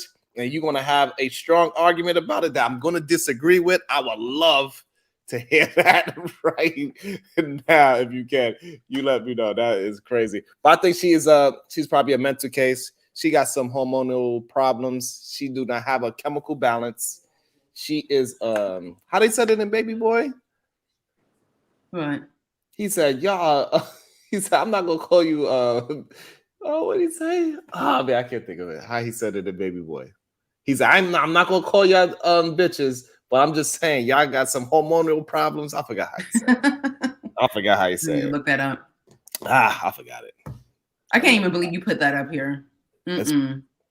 So you don't like the Brick Lady and what she did to all these black men and put it on black men. She didn't even say like man. She specifically made it about black men. I mean, who's gonna say? Thank you, Wody Mac. That's what he said. Unstable creature. She is an unstable creature. Okay, yes, right. That's what she is. That's right. I do remember that. I mean, who's gonna say, "Yay, she did a great thing"? Exactly. We have enough to deal with. than to be. I know somebody that would. He said, she just scamming just like the young men in Detroit. Nobody's out in those men. Nobody's saying nothing about those men out there scamming, getting all this money, getting those PPP loans and getting those big body Hellcats, charges and challenges. Yeah, but it was a lot of destruction. I don't, PPP loans don't lead to gender wars on the internet. Like, we need another thing to fight about. And plus, I'm saying. And plus, she was trying to make people look a certain way. That's another thing as well. Villainize or vilify, rather. Sorry. Right. The other people, you just scamming and you just stealing a credit card number, or not saying that. Don't say that. Look, you're on record. Don't talk like that. I would like to welcome to the stage our girl, Jay. How you doing, Jay? Good to see you. Good evening, everyone. Good evening. Hi, Jay. Hi. What's your thoughts on whatever you heard tonight so far, Jay? Oh, the brick lady, she's a scammer, period. Damn. So you'll lock her up? Yeah, but she's in Jamaica right now. Yeah. What, Gwan? How you know? They showed a clip of her at her hotel room, and she said she was in Jamaica. That was her whole plan to go to Jamaica. Wow. Oh my god. I don't mean to laugh, but she is. Some people just want. I don't know why people just want to sabotage themselves. Yeah, like she could have gotten away. I don't know. Like she planning on staying there. I don't think they're going to call for no extradite. Oh, that's true. Yeah. Because she ain't that. Yeah, I don't think. Yeah, she ain't worth it for that. But that's ridiculous. Why would you? I mean, she took her 50 brands and she went to Jamaica. She's trying to get her groove back.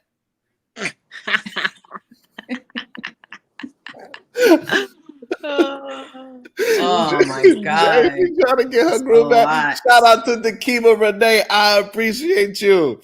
Oh, supporting the show. Thank you so much. Oh my goodness, that is crazy. You hot out of Jamaica, but people will do anything for social media.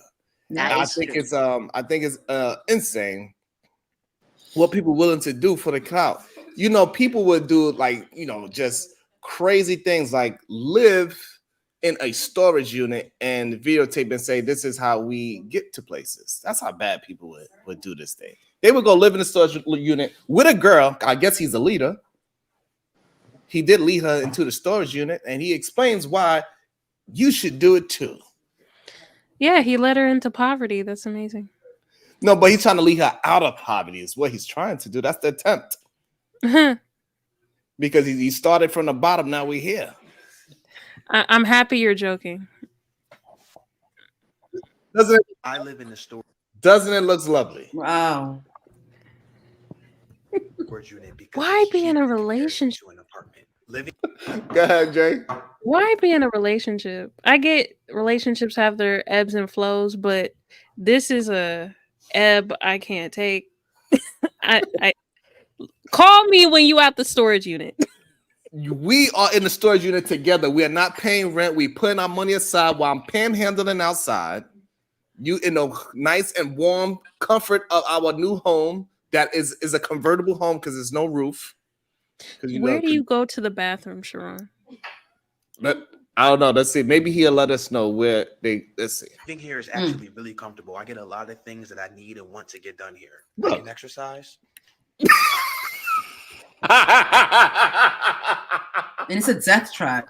Like one way out, one way in. He said he's getting his. So it also is a gym, Jay. Look at him. Running laps.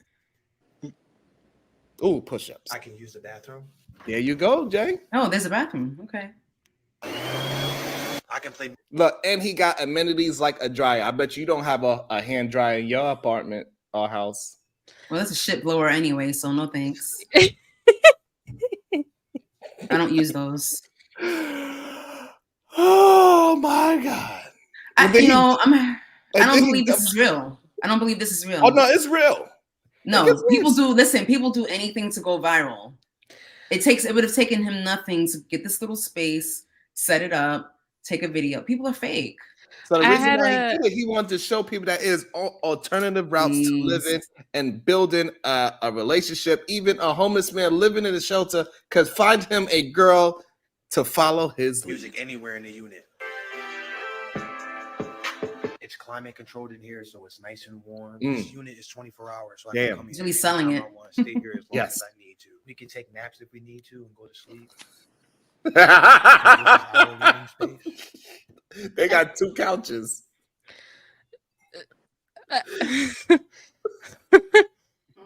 Is this what some men mean when they say endure? Yes, you have to endure because what we're gonna do is greater later. No. No. I'm not enduring that. It looks clean. Very, very grateful to have this space. The next goal is to get an RV. Great. See? The next goal after that, tiny home. Look. And if we want to eat, I just cook right out front. No, this man didn't. Or we'll just Yes, he did. Yes, he did. Look, he is even a chef. Wow. That is wild. Oh my gosh.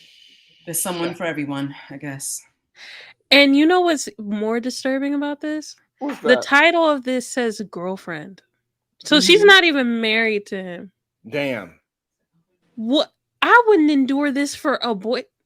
I'm going back to my mama house. What you mean? It's nice and warm. I got a bed.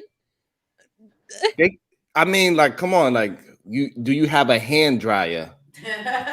prepare something cold inside of the unit. Sandwiches. Ooh. A lot of times we make salad. Oh, look at the If we want to utensils. get power, we use our power bank. Our power bank. Look, he even thought We of also everything. have power here, so we can charge our power bank.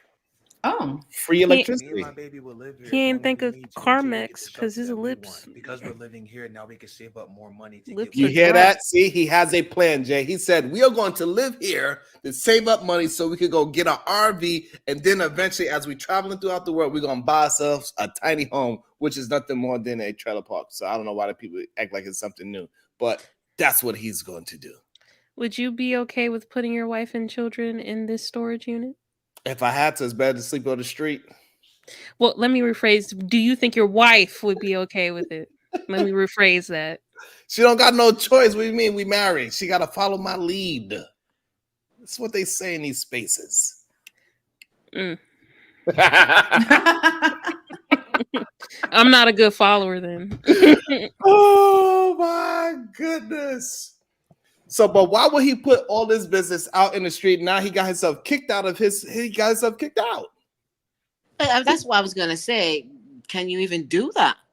Is you even allowed to do that? No, you're not. no. Exactly.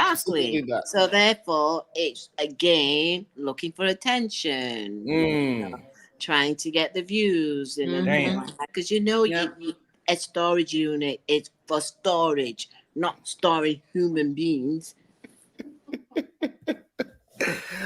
Hey, it's a strange world out there, Jay. I didn't know this was like a real thing, but also it got this thing called van life. I don't know which one is better. Oh yeah, I've heard of that. Yeah. So would you People convert vans, right? They convert Yes, vans they're as gonna living convert spaces. I don't Absolutely. know. I'm not mad at that. No, I until you agree. get into a car accident at Yeah. the stoplight. Well, I mean, you What you gotta gonna be a say? defensive driver. You what gotta you be a gonna do? defensive You gonna- driver. You gonna call up Geico? Hey, somebody just crashed into my house. What you excuse me. Listen. We insured you for 2022 cargo van. You have to get a good insurance policy. But I converted it. You know, I got a little kitchen, a kitchenette, a hand dryer. Jaylen, are you willing to do van life and travel across the country, working from your home, anywhere you go, anywhere you see fit? I thought Would you- about doing that, but Oh, I'd have a shit. permanent residence. I wouldn't. My permanent residence would not be a vehicle. Well, of course, because it's not permanent; it's always moving. Exactly. You're funny. Oh, van life, but you know, it might start, you know, because a lot of people are struggling with bills in these things, And people do have to find alternative ways to live. They might have to move back to their mama's house or storage units, minivans. But nonetheless, it's somebody out there for everybody. So even if you're a homeless man, so to speak, and you could find a nice storage unit, you could convince a woman that this is how we're going to do it. We're going to move together through this. Do you think any woman should do? What would you tell this young lady? You meet this young lady. She's come to like the local party and she tells you how they living. What are you telling this young lady? Anybody could go. Ooh, that silence is. Listen, you know what? If she doesn't have a home, I would choose the storage unit over being on the street. For sure. So. And it was clean.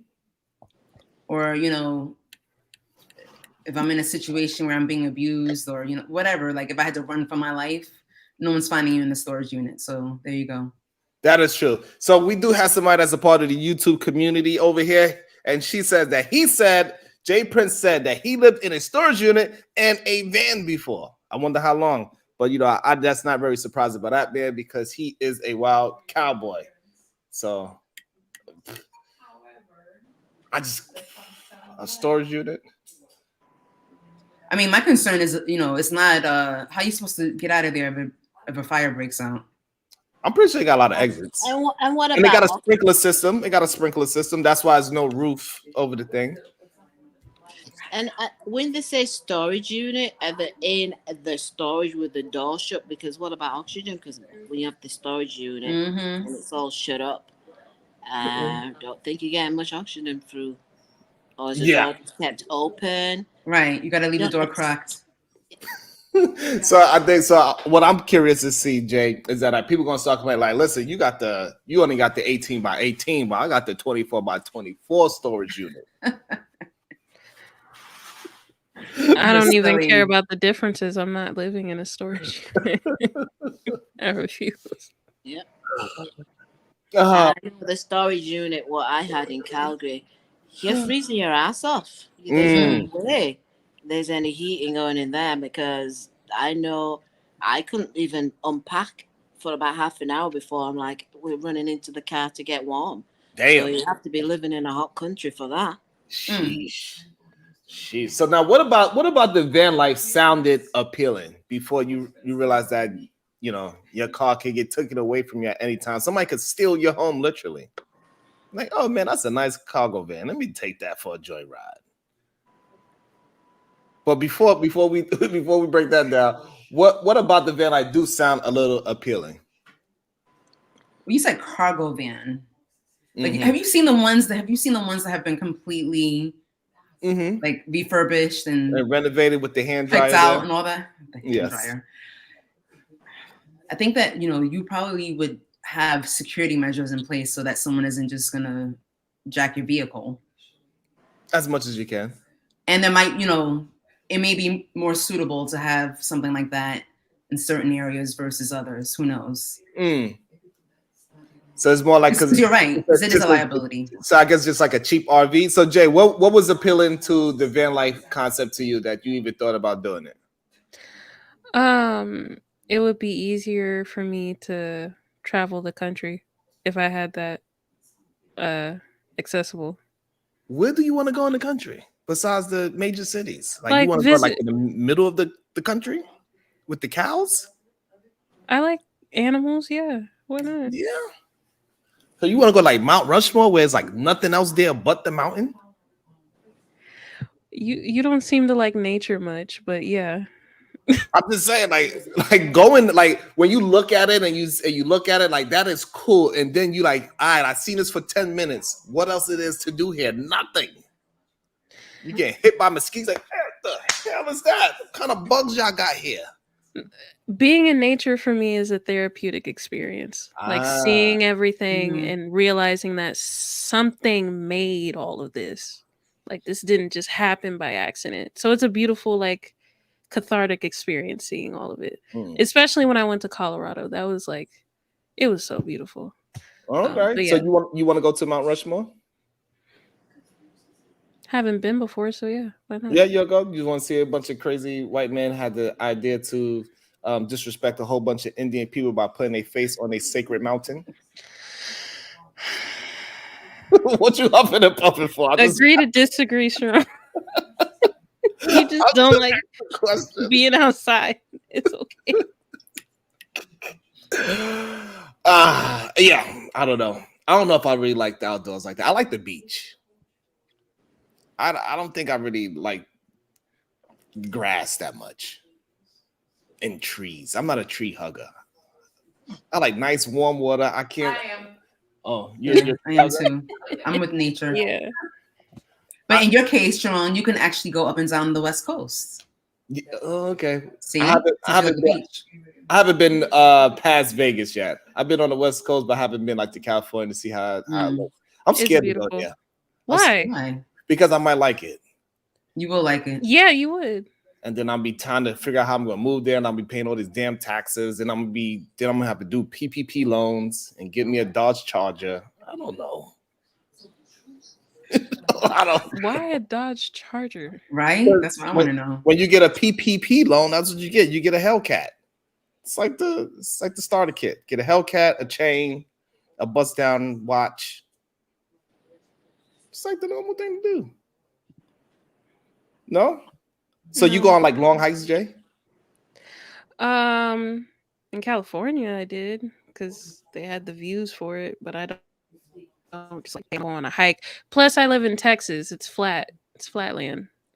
Oh. So yeah, that sucks. What's the weather over there? Is it cold?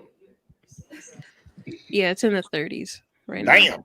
Damn. That's pretty freezing for Texas. Stella, what about you? Are you a hiker? You want to go on long 2-hour hikes through the mountains? Yes, I've done it before. Yes. Haven't done it for a while, but definitely. Yeah, it's nice, like you said, to just be out there in the wilderness and just be at peace, quiet. You know, with the cows. But nobody is willing to be in. You're willing to be in the wilderness, but we are not willing to be in a storage unit. No. That's not nature. No. At all. It's just concrete. No. And there's certain things metal shouldn't be allowed, and that's one of them. What about the black? I got one too that I wanted to talk about as well. I thought this was pretty interesting. I don't know why he even tried to die on this hill, but from the title, I thought it was interesting, so I wanted to talk about it. I did not watch it yet, but so we're gonna watch this together. Somebody sound like they seen it. Marlon West says he shares his thoughts on black men in Hollywood wearing dresses. That kind of conversation to me is silly. Black man putting on a dress conversation. You talking to a black man that put on a dress? Mm-hmm. I don't. That. So now I think with him already framing it that way, it makes his whole ideology of it null and void to me. Because you talking to me and I'm a black man that put on a dress, so therefore it's silly. No, you could just say the truth, like, "Oh, I made a mistake, and I think that it was something did happen." But already he's framing it in a strange way to me. So he seems like he feels a certain way. Conversation to me it's silly because it's a negative thing that is only in black people. Do we agree with that so far? It's only in black people that when a man put on a dress, we look at it as demasculation? No, conservative white people do the same thing.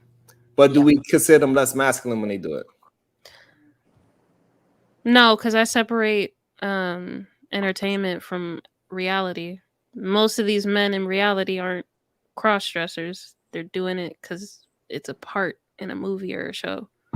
Akimi, you feel the same way? I think so, yeah. Yeah? What about you, Stella? Yeah, see? So when black men Let's watch it all. Let's watch it all. Okay. So I can form my thoughts. You're right. Have for some reason been programmed to look down on the craziest parts about our experience, that we're supposed to not embrace our past, not embrace our history, not embrace our heroes, not embrace our different levels of comedy, that we have to be this way. When Robin Williams puts on a dress and is Mrs. Doubtfire, he gets nominated for an Oscar, and white people think it's brilliant. His community embraces him. When Dustin Hoffman puts on a dress in Tootsie and he wins an Oscar, he's labeled brilliant. When black people put on dresses, all of a sudden we're labeled by our own people like something negative. And I'm like, we did White Chicks. That's a classic movie. Mm-hmm. It's a classic. I don't care what nobody says. It's a classic. Everyone says it's a classic. That whole thing about, you know, you put on a dress and you selling out, that is not an artist's mindset. When you're an artist, you know, you go out and you create art. What about the... What do you have to say, Sean? I don't think I could. I don't think I could agree with that. I don't think I can agree with that. That is a movie a classic? Yes. Does it demasculate men? Absolutely. You could have found 2 white women to do that. You could find black women to be Shanae. You could find a black woman to play Wanda. You could find a black woman to play Big Mama's House, Medea, and all those things. Did you feel emasculated when you watched it? When I see that man put on a dress and I know that he's straight and he have a family, yes. But you are not him. You didn't. You're not the one who put it on. Yeah, but he is. Representation is a big deal.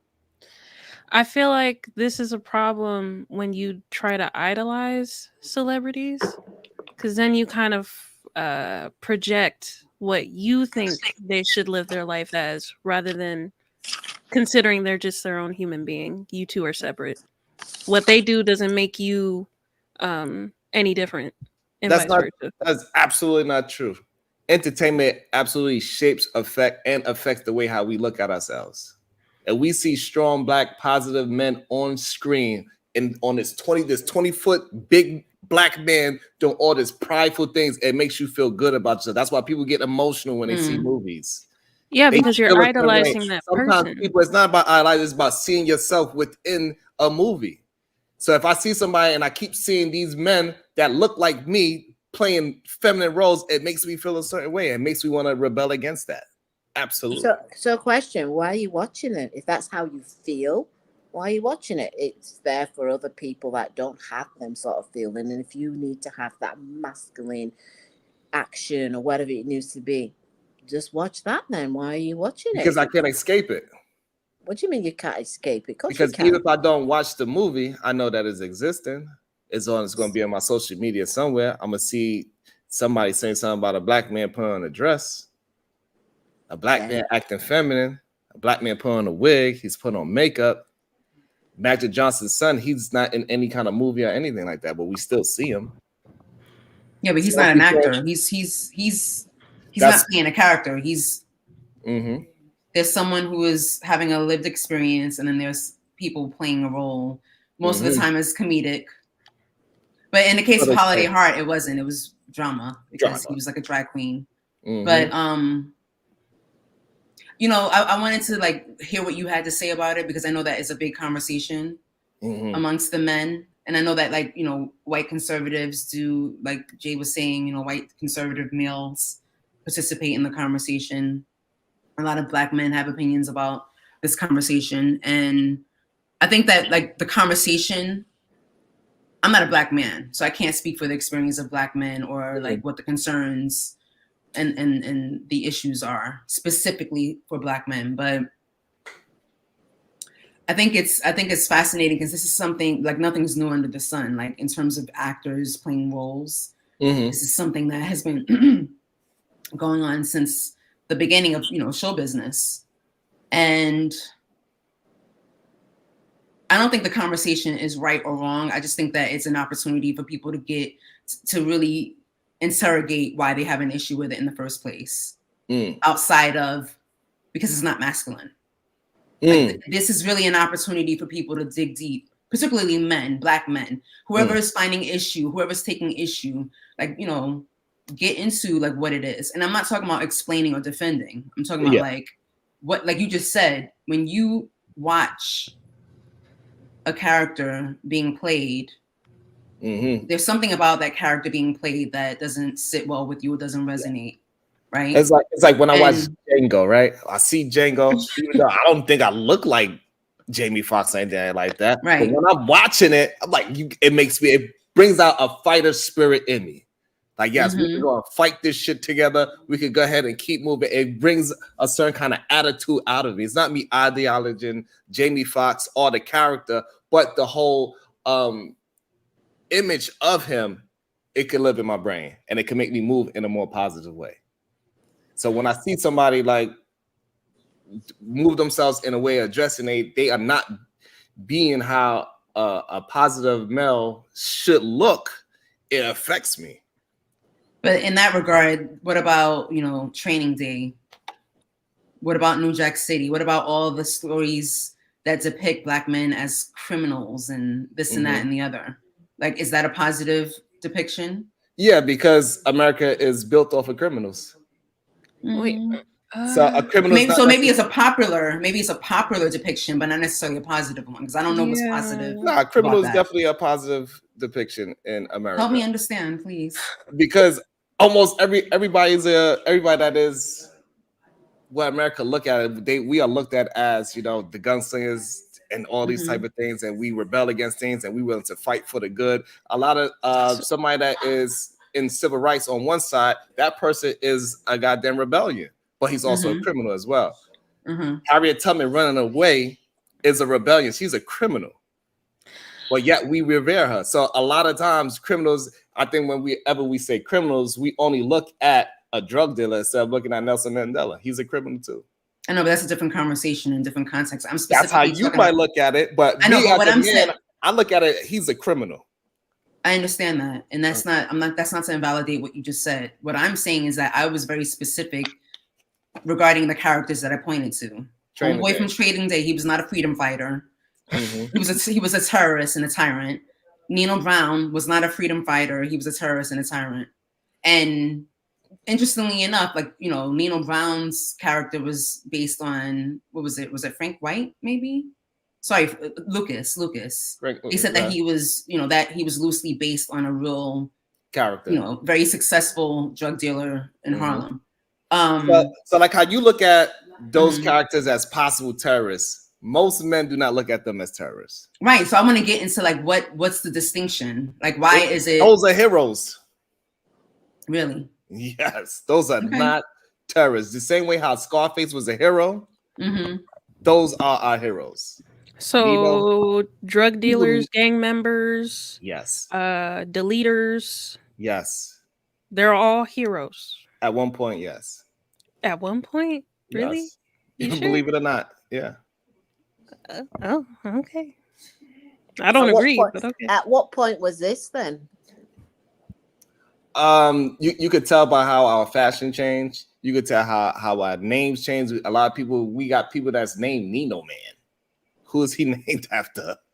You know what I'm saying? Like it's almost a direct correlation. We got people named Frank White. Biggie Smalls calls himself Frank White. He named himself after a gangster. Most rappers, when we was growing up, and me and Okima's day and age, almost every rapper had an Italian man's gangster name somehow in their name. Everybody, Junior Mafia. Like we all, a lot of men idolize it because they went against the grain to make themselves a prominent person with money. Maybe not character-wise, of course not, but they made themselves powerful by going against the grain. So that's how come they are heroes. Most men look at men like that. That's why men do not stay in school. We want to go ahead and make money. I mean, I think that I'm not going to diminish your perspective. I think that is very valuable. And I'm just curious, it's actually the first time I'm hearing it framed in that way. Takima actually put in the comments, she was asking, how is Nelson Mandela a criminal? I thought it was interesting that you brought that up, but he was considered a terrorist. Absolutely, he was. Just like Martin Luther King was considered a communist. Absolutely. And all these folks that want to talk about, they love on them so much. They love on them so much. Muhammad Ali was a terrorist. Muhammad Ali was a terrorist. You know what I'm saying? They locked that man up. Nobody even liked Muhammad Ali until he had Alzheimer's. That's when they started respecting him and saying, all right, now that he's quiet, he was one of the greatest and all this. But when he was alive, they terrorized that man. They tried to make him as poor as possible. But people kind of forget that part because they look at what they was fighting for, like that is a justifiable criminal. because they was fighting for something. So there's like, you know, I ain't gonna look at him as a criminal because he brought out some kind of peace or some resolution. He freed people's, you know, so it's not looked at as a criminal. You talking about Nelson Mandela or Mandela, Malcolm X, all criminals if you go by what a criminal is. They broke the law. Yeah, it's tricky. Well, that's what happens when you're dismantling systems of oppression. But I don't know if you want to go there on this particular show. True, and so and that's what tends to happen. That's how a lot of people looked at American drugs as somebody that's going against the institution, and that's why they was considered heroes. Sad, but at what cost? I don't know. I mean, I hear what you're saying. Yeah. I hear what you're saying, and it's a very interesting point of view. But you know, selling crack is more of a self-serving. You're not dismantling. You're dismantling a community selling crack. You're not dismantling systems of oppression. You're actually enforcing them. So in your mind, right? I cannot like equate the two struggles. I'm sorry. Right, because one is a reality and one is a optic in your eyes. Right, because like we saying that black music, like when we say black music, we think that is something positive that we are saying. And we don't realize that we actually alienate ourselves. We don't realize that we are saying oppression type rhetoric when they say, "Oh, that's black music," compared to that's music. We are oppressing ourselves when we say that's black music. That's a black-owned store. We don't realize that we're oppressing ourselves. Right. It feels powerful when we say it though. But we are actually using oppression language. It was a white fountain and it was a black fountain. We fought against that for a reason because we want to drink out a fountain. It's the same water. But all of a sudden, now that we are free, we are using the same language that people died for. So keeping this that is in black mind, music. This is not your music. What the fuck are you talking about? People died for you to say that it's just music. People died to drink out of just a water fountain. They had a black one and a white one. Don't touch this white one. And now we are willing to say it freely. Now that we are free, we say it more than ever. Oh, this is a black-owned business. It's a black music. This is a black hairstyle. It's a black this, black. That's a black actress. Like no, that's a fucking actress. Never thought of it like that. Interesting. This is not a black movie. It's a movie. This is not black cinema. It's cinema. We all need to go and support this. Yeah. We don't realize that we use oppression conversations, and same thing with the drug dealer. He don't realize he's oppressing his own people. However, it doesn't make us less than a hero in our own minds when I make the best black song ever. You know what I'm saying? In my mind, I think I'm doing something great. I'm doing this for my people. But don't you think there's a way to acknowledge? Don't you think that there's space to acknowledge something as a particular thing without minimizing it or oppressing it? Or it's like you can acknowledge, like, listen, I don't have an issue when people tell me they don't see color. It pisses me off because I am indeed a black woman. Correct. And I also happen to be double the fun. I also happen to be a Latina. So, you know, I don't have an issue with people acknowledging those parts of me. But if their acknowledgement of those parts of me is meant to be a problem for me or problematic in general, that's where the issue is. So I think there's a way to acknowledge what's so. Like, it's not a compliment to me when people say, "Oh, I don't see color. You're not black, you're Kima." People have said that to me, and I'm like, no. Because what you're not going to do is erase who I am and how I identify. Exactly. But, you know, to each his own. What you say, Jay? 100% with what you just said. No, I agree with that. I think people say that, usually people will say that it's because they feel uncomfortable in acknowledging who we are. They don't like to say black. And I pull them up straight away if they don't want to say that, because you could say this ethnicity or whatever. But when it comes to us, they feel uncomfortable. Usually people will say that because, first of all, it was in England, we would go, I don't know if it was like that in America, it was colored. Oh, we're colored. No, I'm not colored.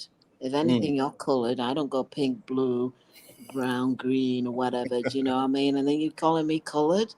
So they choose words that is comfortable for them. What you say, Jay? Well, I wanted to address what you said about oppressive behavior and circle back to the video.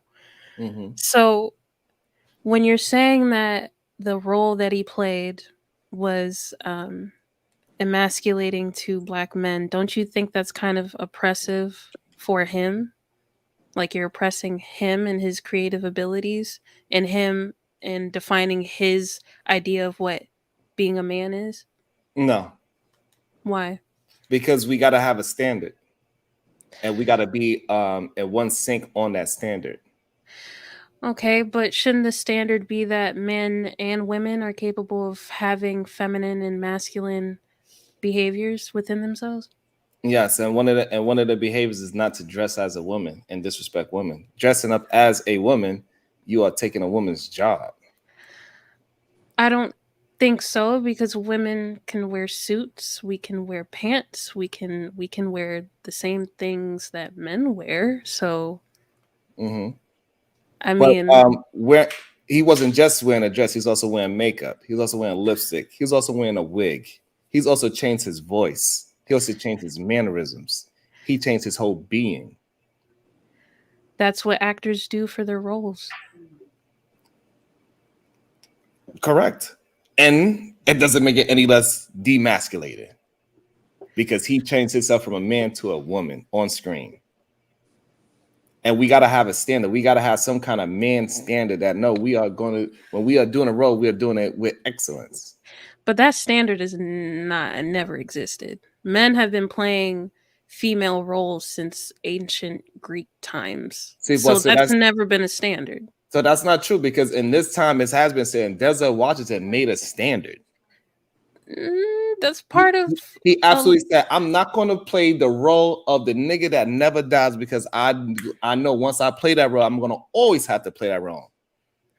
So he created a standard, and then that standard also bled into Chadwick Boseman. He also paid for Chadwick Boseman's school. The whole reason why he even went to the school he went to, because Denzel Washington paid for his schooling to become the great actor that he became. So that shows that a standard does go across. So when Chadwick got that, he received that that money from Denzel Washington going to school, it made him want to play the roles that he wanted to play, and he played a lot of dope black men that had to fight through oppression.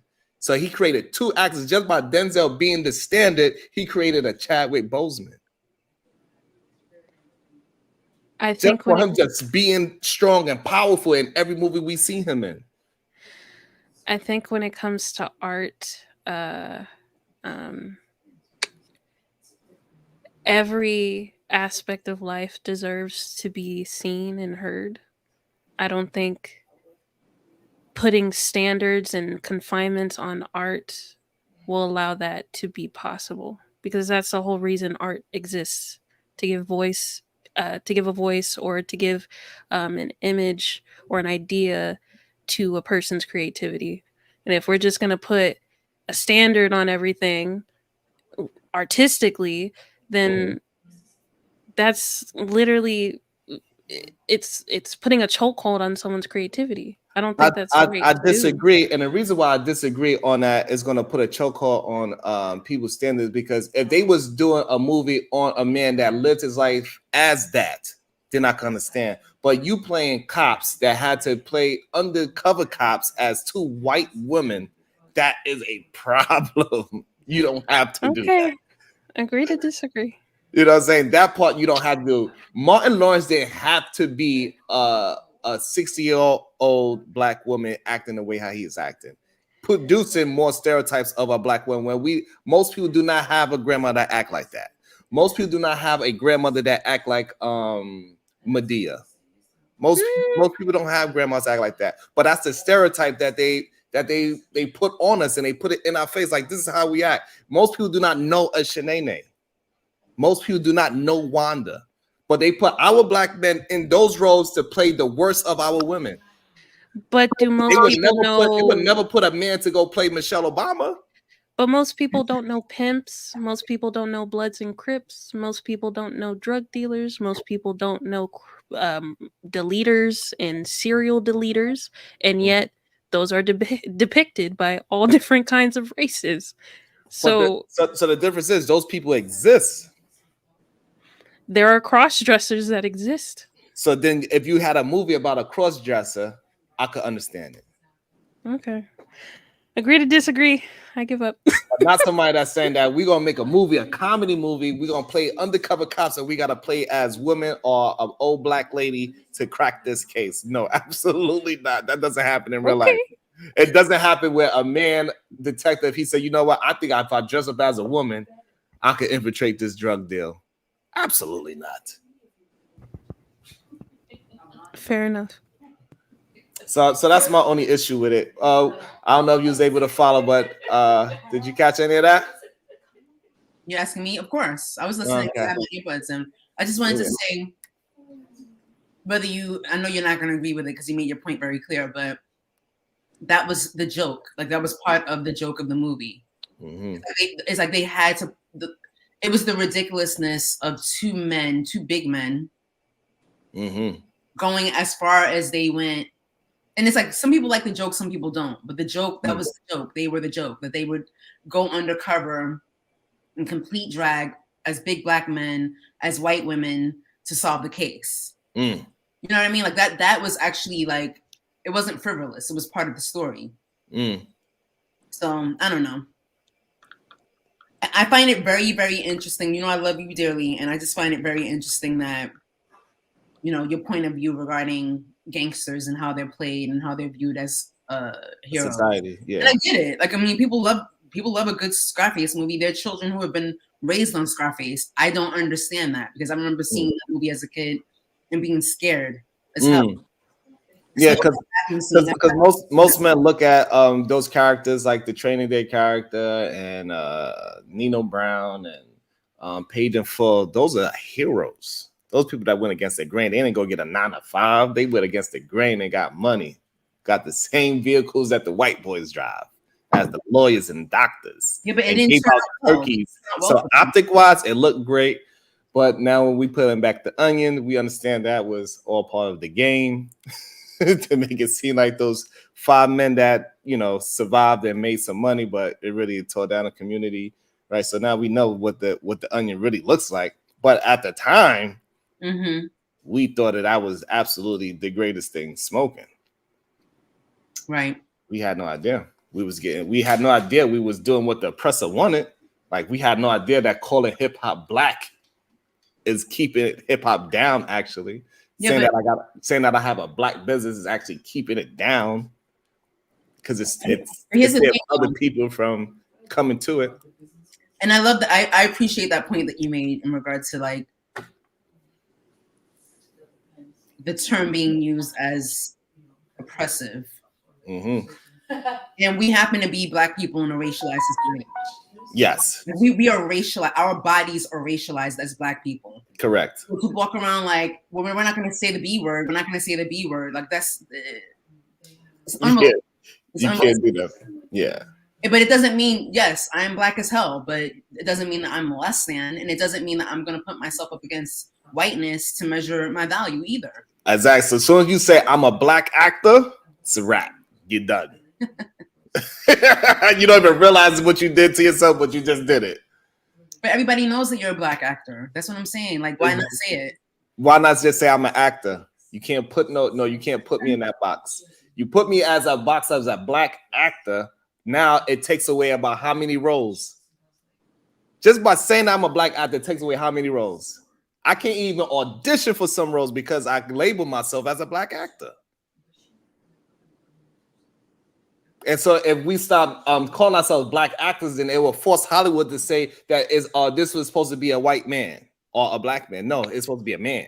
33, his character is this. He wears business suit. He's 6'2". You tell me what his description is, and I'll play that description.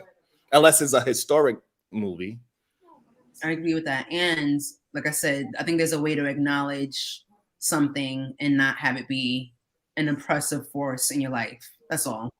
You know, like I think that's why it was so interesting nowadays when they try to make Ariel so-called black, and they made the Fantastic Four when Michael B. Jordan played that superhero. the Human Torch. I mean, like it was so much a fuss about it because historically that person it had a color.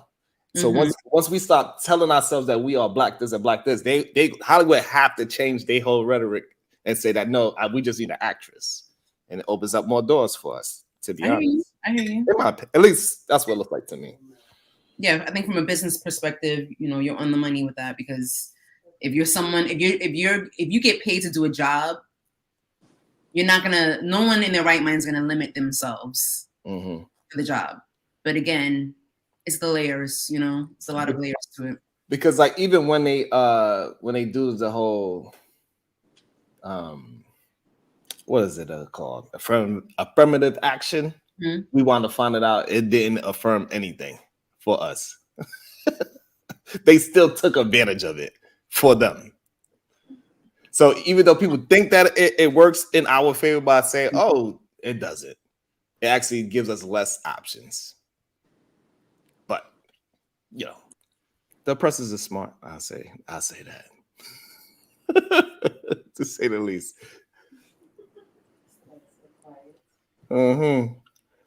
Stella said, I don't know what y'all talking about in this American conversation. Let me try to get I was like, ew. He said, I have no experience in this. I'm gonna just leave this one alone. I don't know what's going on. Yeah, I plead the fifth. I got with that. I It's think not that we all could just have a conversation. It's not just an American thing. So this way, so we can all have the conversation together. This is just a opinion of this lady. Let's see what she says.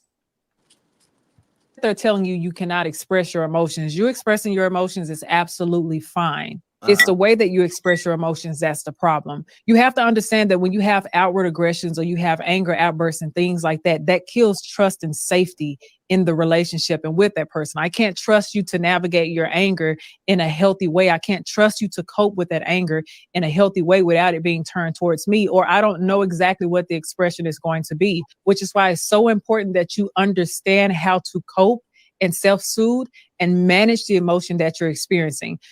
She almost made whoever she's talking about like a little kid. I don't like that she said she's telling grown people to self-soothe. That's a real thing, though. It's real. We all have to self-soothe from time to time. Men, women, it's the way it is. It sound like you telling a grown person to go suck on their thumb. What you think, Stella? I just think you all come up with so many different sayings that I'm like, oh, first time I've heard that one. Self-soothe. Oh. Yeah, I must admit, I did. I don't know if I would appreciate someone saying that to me. So, Jay, how do you feel about me saying, hey, listen, I know you're a little angry at me, but I need you to go and self-soothe for a little bit? Yes, that's a lot in that context. Yeah, that sounds very condescending to say. But I do that for myself automatically. Sometimes I don't even realize I'm doing it. Like before I respond, I may take a breath, or I may start, rubbing on my leg to make sure I'm not about to go off on whoever's yelling at me or whoever's saying something sideways. I'm like, Lord, please don't let me go off on this person. So I think we all do it. We just don't realize it in the moment.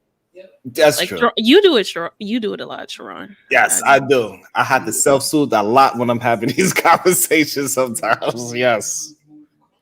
I try to get myself calm, not to bring out the person that I can be. I try to keep it into the conversation. But I think it just sounds weird. I believe that she said, I don't think I have any disagreements with what she said. However, hearing it out loud, telling a grown person to self-soothe sounds triggering a little like bit. You're their therapist. I don't think you should tell your partner go self-soothe. Just tell them, hey, you may need to go calm down. Exactly. But telling them to self-soothe. So I'm just curious, Sharon, what do you, and I'm not saying this I'm genuinely curious. How could she have said that in a way? I know that you're like an architect of words. I know this about you. How could she have said that in a way that would actually, let's say she was your woman and she was telling you that. How could she say that in a way that would actually take care of you and get you to be like, you know what? Yes, let me calm down. Let me get what I need. To be honest with you, I have after hearing it I can't even think of another word because it's the proper context. But I do feel a way about it, and because she didn't say anything wrong. But when she said it, it immediately made me want to hit the pause button. So she said self-soothe. I was like, what? But I cannot disagree with what she's saying. But when she says self-soothe, and I can't think of a better word in the way how she said, I cannot think of a better word. But when she says self-soothe, I'm thinking about a little kid sucking on a thumb. So you saying she couldn't come up with that I have. So she couldn't just say calm down? She could have. Let's just take a moment, think about this. I think take a moment is probably the best word. I don't like the calm down, especially in the heat of the moment. But let's take a moment and let's just take a moment. I think take a moment might be the best option. It's less confrontational. Calm down is definitely going to make the person get more angry for sure. It's going to raise people's blood pressure up more. Calm down. What the fuck you mean calm down? I am calm. as you can hear. So calm down is definitely not the right way to go. All right, so that one's off. Okay. There's a message and a purpose for every single emotion that you feel. It's absolutely okay for you to feel the emotion, but you have to start working on your distress and your frustration tolerance. If you know that you get up to an 8, 9, 10 when it comes to your anger, and you know you scream and you yell and you curse or you use unhealthy or compromising communication. So I don't like that she used screaming and cursing as a form of unhealthy. I think raising your voice is not necessarily unhealthy. All cursing. I think if I stub my goddamn toe on a damn bed and I say, fuck, I don't think that's unhealthy. I think she was talking about in the form of yelling at someone. Yeah, communication. Yeah. Even if I'm yelling at you, I don't think that's necessarily unhealthy. For the other person, it could be. I don't think so. No, you can't speak for someone else. Yeah, you can't speak for that person. Of course. Okay, so if you were supposed to yell at a kid, it wouldn't be unhealthy for them. We all know that because we want an action. We want them to do something. Right, that could be healthy. Don't touch that. You're gonna burn yourself. Consistently. Because I think also like the tone of voice and the way you use your affliction, it shows the degree of seriousness that you are at too, well. But then it depends on how often you do it and how you do it, because it then can turn into where the person just doesn't feel, good about themselves because they're constantly being yelled at. Well, I don't think nobody's that. If you are constantly angry, that's a whole nother conversation too. Well, I think that's what she was trying to say. Yeah, that's all there. But I mean, me yelling, if my kid is walking towards danger, I have to raise my voice to let that person know that they are going towards danger. Okay, I gotta yell. But how often would you have to do that? Once, maybe. Shit. If I let you see my littlest baby, I gotta do it often. That little kid is crazy. Then you need to be putting things in place so that they don't have to, We tried. She's a goddamn, I don't know. Well, go ahead, if you're addressing like bad behavior that you don't prefer, there's a way to be assertive and stern without having to yell at that person. They did it on the third time. I said, "Hey, I don't like that." Well, if you're having, I don't like when you do that. That's not assertive. That's passive. Why? Say it again. The way you said it. I don't like how you treat me when you do that. You don't think that sounds passive? But if I say I don't like how you treat me when you do that, is that yelling for you? For somebody, it is. No. I had conversations with people. They say, "Why are you yelling at me?" I'm like, "I'm talking to you. What do you mean I'm yelling?"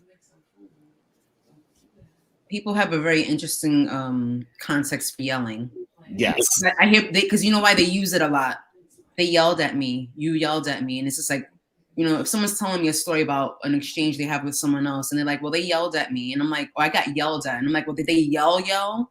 Like, was their voice high, or did they just like speak? Assert themselves, yeah." Yeah. But I think she was talking about, getting back to this woman, she was talking about the context of a romantic relationship, right? That is true too. Yeah. I believe so. Yeah. Let's focus. So I'd rather like stick to that, just because, you know, It can muddy the water. Moment when you're in a panic mode and your kid is about to run, and you know that's very true. In danger. That's a completely different context from I'm in a relationship with you and you're getting on my last nerve, and now I'm giving myself permission to go in and yell. That's a great point. Let's see what else she says. And patterns like belittling a person or stonewalling or giving silent treatment or patronizing or using condescension, stuff like that. Whenever you know that you do that because you're angry, you need to navigate that anger in a way that is going to keep you connected with yourself and keep you connected with the person that you're in a relationship with. I hope this gives you all something to work with. I wish you all the best, happy healing, and happy, healthy relationships. Yeah, that's what I'm working on. Healing. Because I am not healed yet all the way. Healing, you know, healing is ongoing. Exactly. You'll be healed all the way when you're in the ground. Exactly. Damn. I'm just saying, and I'm not saying that to be like dark about it. It's just that as human beings, we're on this healing is ongoing. There's no we have not arrived. We will not be arriving. It's ongoing. Levels. And like you mentioned, peeling the onion. That's what it is. Absolutely. I agree 100%. What you say, Jay? So, Jay, you agree with this whole statement? Should we just watch it without stopping it and make sure we agree with it? I think I do agree with it. She said a lot of words. It was a lot of word salad. But I think I do agree with her. I agree with the premise of what she was trying to say, but she just said it in a roundabout way. Yeah, right. It was very roundabout. She could have gotten to the end. Yeah, maybe we all four of us is a little bit too direct. Maybe that's why. I don't use that many words. Even though I talk a lot, I don't use that many words. I'm very direct to the point of how I feel and what I think. Do you find that people say, "Oh, you're matter of fact"? Do they see you as like abrupt or brash or matter of fact? Definitely. Yeah. And I think that people usually get negative traits added to them, unfortunately. I think most of the time people want to. I think the problem is that I'm too matter of fact. Like if we having a conversation about this, I would have this, and then once we change the context just a little bit, my ideology might change that little bit as well. Even though it's on the same subject, but since you added that one word in it, it'll change my whole thought process of what we're talking about. And people think that is contradicting sometimes. That's what usually happens. That's why I get misunderstood, I believe. Contradicting, or that is a different perspective? They think it's contradicting. I feel like I need an example because I'm not. Well, they said I should play that again. I can give you an example, I think. I got to think of one. I'm going to play it again. They want to hear it again. Let's see. Oh, babies. It's not that they're telling you you cannot express your emotions. You expressing your emotions is absolutely fine. It's the way that you express your emotions that's the problem. You have to understand that when you have outward aggressions or you have anger outbursts and things like that, that kills trust and safety in the relationship and with that person. I can't trust you to navigate your anger in a healthy way. I can't trust you to cope with that anger in a healthy way without it being turned towards me, or I don't know exactly what the expression is going to be, which is why it's so important that you understand how to cope and self-soothe and manage the emotion that you're experiencing. There's a now I'm not sure if I like it. I'm not sure if I like it anymore. How you gonna tell me how I got to react with my anger? Child, you were really getting snatched up by that self-soothe. Here's the thing. No one has to do anything, but you mentioned at the very beginning of this show that, and I love the way you put it. I can't say exactly like you did, but you know, there's when we were talking about the prize. You said the relationship is the prize. Yeah. Right. There's you, there's the person you're in relationship with, and then the relationship is the prize. Correct. It's like if you are, one of the things that I have struggled with in my previous relationships is like when you're working towards building something together, and then in the heat of the moment, or maybe not even the heat of the moment, but when in a moment of doubt or a moment of shakiness, someone decides to pull themselves away. And how they do that is they focus, is like they pull themselves away. You know, that looks like she said, stonewalling, you know, silent treatment. going in on you, attacking verbally, you know what I mean, or energetically. The moment you start doing all that stuff, we're no longer working towards the same goal. Because you just pulled yourself away. It's like, okay, if we're on the battlefield together, we can. The only way we're gonna make it through is if I have your back and you have my back.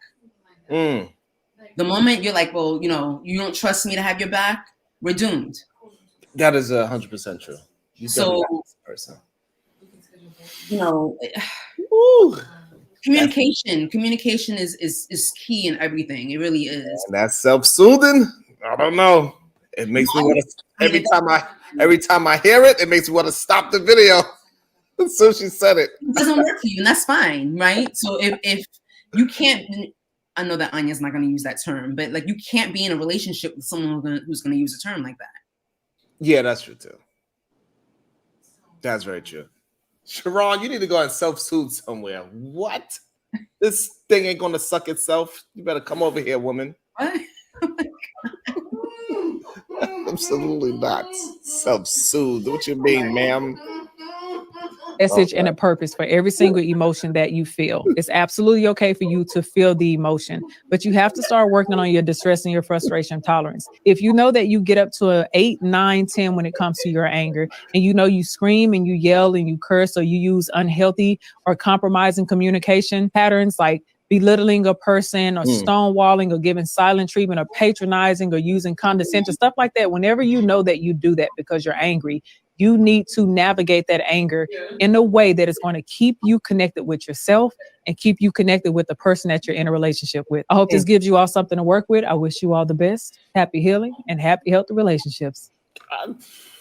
Yeah, it's like she, you know, it's funny, like she lost you with the pre-qualification of what she was going to say. Because ultimately the gold, for me anyway, was like the last statement. Hey, Paulo, I think most relationship advice, Paulo, is really catered to men and women. I don't think you really could give relationship advice catered to a man or a woman, in my opinion. Even though people attempt to do it, I really don't think you can, though. I think all relationship advice is catered to both sexes. So, Paula, she didn't give no specific gender when she was having this conversation. So I think it was just general advice, to be honest, for men and women.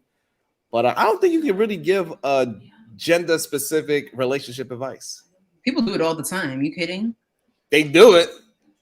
But I hear you, though. I agree with you. Like, you're dealing with people.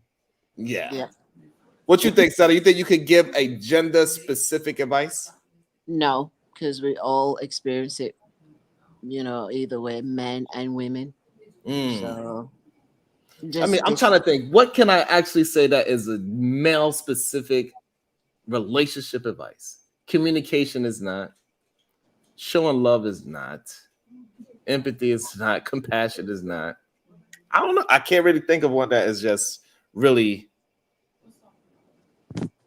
gender specific, unless you want to say the jobs of cook and clean and going to work. Like that's like the only way you could kind of genderize it, I guess. And it's still hard because we both do it. You're right. Depends on your dynamics. If y'all both going outside to work, then y'all both coming home cooking and clean. Depends who come home first. If you hungry, you hungry. Like, you know what I'm saying? So if I'm hungry and we both work, and I'm not going to sit here and stop. Well, I ain't gonna lie. I might. I might sit starved at this point. You know what I'm saying? At this point in my life, I might sit starved. Where have you been? I'm starving. So funny. I specifically won't come home for 2 days and see what happened. Say what? I wouldn't come home for 2 days to see what happened. If you didn't feed yourself, you say you're just saying you're waiting for your wife to come home. Yes, if I'm starving, yeah. At this point, I won't come home for 2 days to see what would happen. See if you would eat. I wouldn't eat. I'll be waiting for you, Stella. Like, Stella, come home. It's been 2 days. You put me on a goddamn water fast. I didn't mean to go on a water fast. Stella, come home and feed me.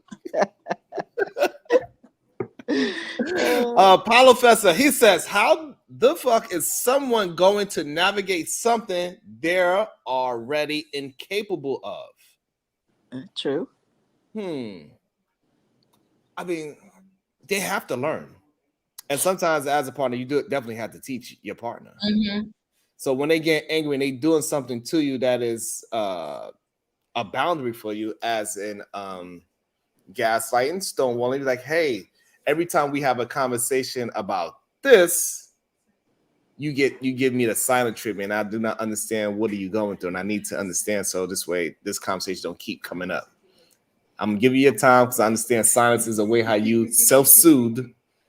But after your self-soothing is done, you need to explain to me why you're so goddamn quiet. Professor, either hit the link or you can let me know what are some ways that you can just give a gender relationship advice only that is only specific to a male or just a female. I would love to hear because you have great insight. I would love to hear that. If you could write it, or if you have the time to hop on, that'd be really dope. Because I can't really think of one off the rip. Maybe if you express it, I probably could agree, or maybe not. I'm not sure. I could probably go on Instagram and find something. That's honestly, that's the thing that really burns me when people are like, men this, women that. I get it. Like, we live in a society where, like, they talk about nurture and nature and all that. Yeah. There are things that you can say are feminine. There are things that are masculine. Absolutely, you can say that. But, when you're dealing with human beings, you're dealing with human beings. I think ultimately we all want the same thing. We want to be loved. We want to be understood. We want to be heard. We want to be appreciated. Like, it's not that deep. Yeah, because I think the masculine women out there, they would fit perfectly with like a Marlon Wayans, someone that's willing to put on a dress. He's feminine, so I think like that's why he need to go find him a masculine woman. I think there's nothing wrong with it at all. I'm just saying. I'm just saying. The feminization of men is not limited to putting on dresses. I'm gonna just leave it at that. How else can you feminize a man? I can't feminize a man. I mean, a man can't masculinize me. You know what I mean? Like, I mean, you can't personally, but I'm just saying, like you said, a dress is more than one. Is more than just the dress. So what else can they do? Because whatever is considered feminine can occur whether the man puts on the dress or not. That's all I'm saying. No, you're gonna have to peel a little piece of that onion back for me. What do you mean? I need some expounding on that one. Earlier in the week on your show, when people started getting their panties in a bunch, right? I don't remember what specific day it was, but like there was like the word emotional was being thrown around. It wasn't being thrown around to the women on your panel. You understand? Yeah. Because people were getting up in arms. Definitely. Men could be emotional. Of course, you're human. Yes. Human beings get emotional. And so you're saying that is a form of way of demasculating a man by calling him emotional. I think it could be an attempt. I'm not saying that it's right or wrong or real or not, but yes, there's certain tropes that get created. So if a man is acting like this, he's feminine. If a woman is acting like that, she's masculine. What do you think? You think calling a man emotional is saying that he is feminine? No. You don't think so? No. We all have emotions. Exactly. No, we know they have emotions, but saying that he's emotional, I think most men would take offense if you called him emotional. Most men will. Yes, because that's designated for women. That's the problem. Right, because we supposed to have emotions, but men supposed to be in control of their emotions and not get angry and have silent treatment and belittle our woman. Correct? No. Because that's what she told us to do. She told us that we got to control all those things. She said we have to control our anger. If we do anything negative with our anger besides self-soothe. But that goes to anybody. That goes to everybody. I had anger issue. I sorted it out. And that's the question I'm about to say. It would be, can you sort it out at a later age compared to an earlier age? And then the other thing is, what I noticed, this is my own experience, is a lot of men do what you said. keep the emotions, do this and all that, then bottle it up, then it all comes out into this big blow boom. up. You know what I'm saying? So which one is it? You know what I'm saying? Well, I 'Cause you're think for sure. really, you're not really, you've got emotions, you're just not dealing with them. What I would say for sure though, if I was to give a man advice, I would tell him to when you trying to express your emotions, you probably should do it with a group of men instead of your woman. That's what I would tell him. It's safer that way. Because most likely your woman is not going to be able to understand your emotions because we just think completely different. My homegirl would be able to understand me, but your girl herself, she ain't going to understand. Emotions regarding what? Like it's something in the relationship or in general? Anything. Even if you don't like how the food tastes, you better go tell your homeboy. That could be a touchy subject for some people. You better go tell your homeboy before you tell your wife. I don't know, because it just, thank you. I appreciate you. The OG, the GOAT, Taz exclusive. Thank you. I appreciate that. So, Powerful, he says, offer men advice in regards to how we overanalyze certain things from a logical perspective. So, again, for me, I don't think being logical is a male or female trait. I think logic is just logic. I just think intelligent people have logic and unintelligent people might not have it as much. I don't know. I can't prove it. But it seems like logic is definitely connected to intelligence, in my opinion. I don't know why, but that's how I see it. So I don't think it's a such thing as male logic or female logic. Welcome, the great and always articulate Paulo Fessa. How you doing, sir? I'm doing great. How are we doing tonight? I'm doing excellent. Thank you for joining the show. It's your first time here, I think, too, right? It might be my second, but yeah. Yeah, so I think, yeah, so gender specific is, so I do this thing with a lot of the guys that seek at least some guidance, is that not every problem that you face with the woman that you've chosen to be beside you requires a solution.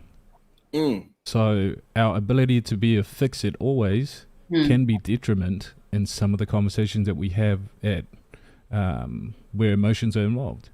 So one of the things that I used to do with my wife, who's now a habit for both of us, is, do you require me to listen or do you require me to fix it?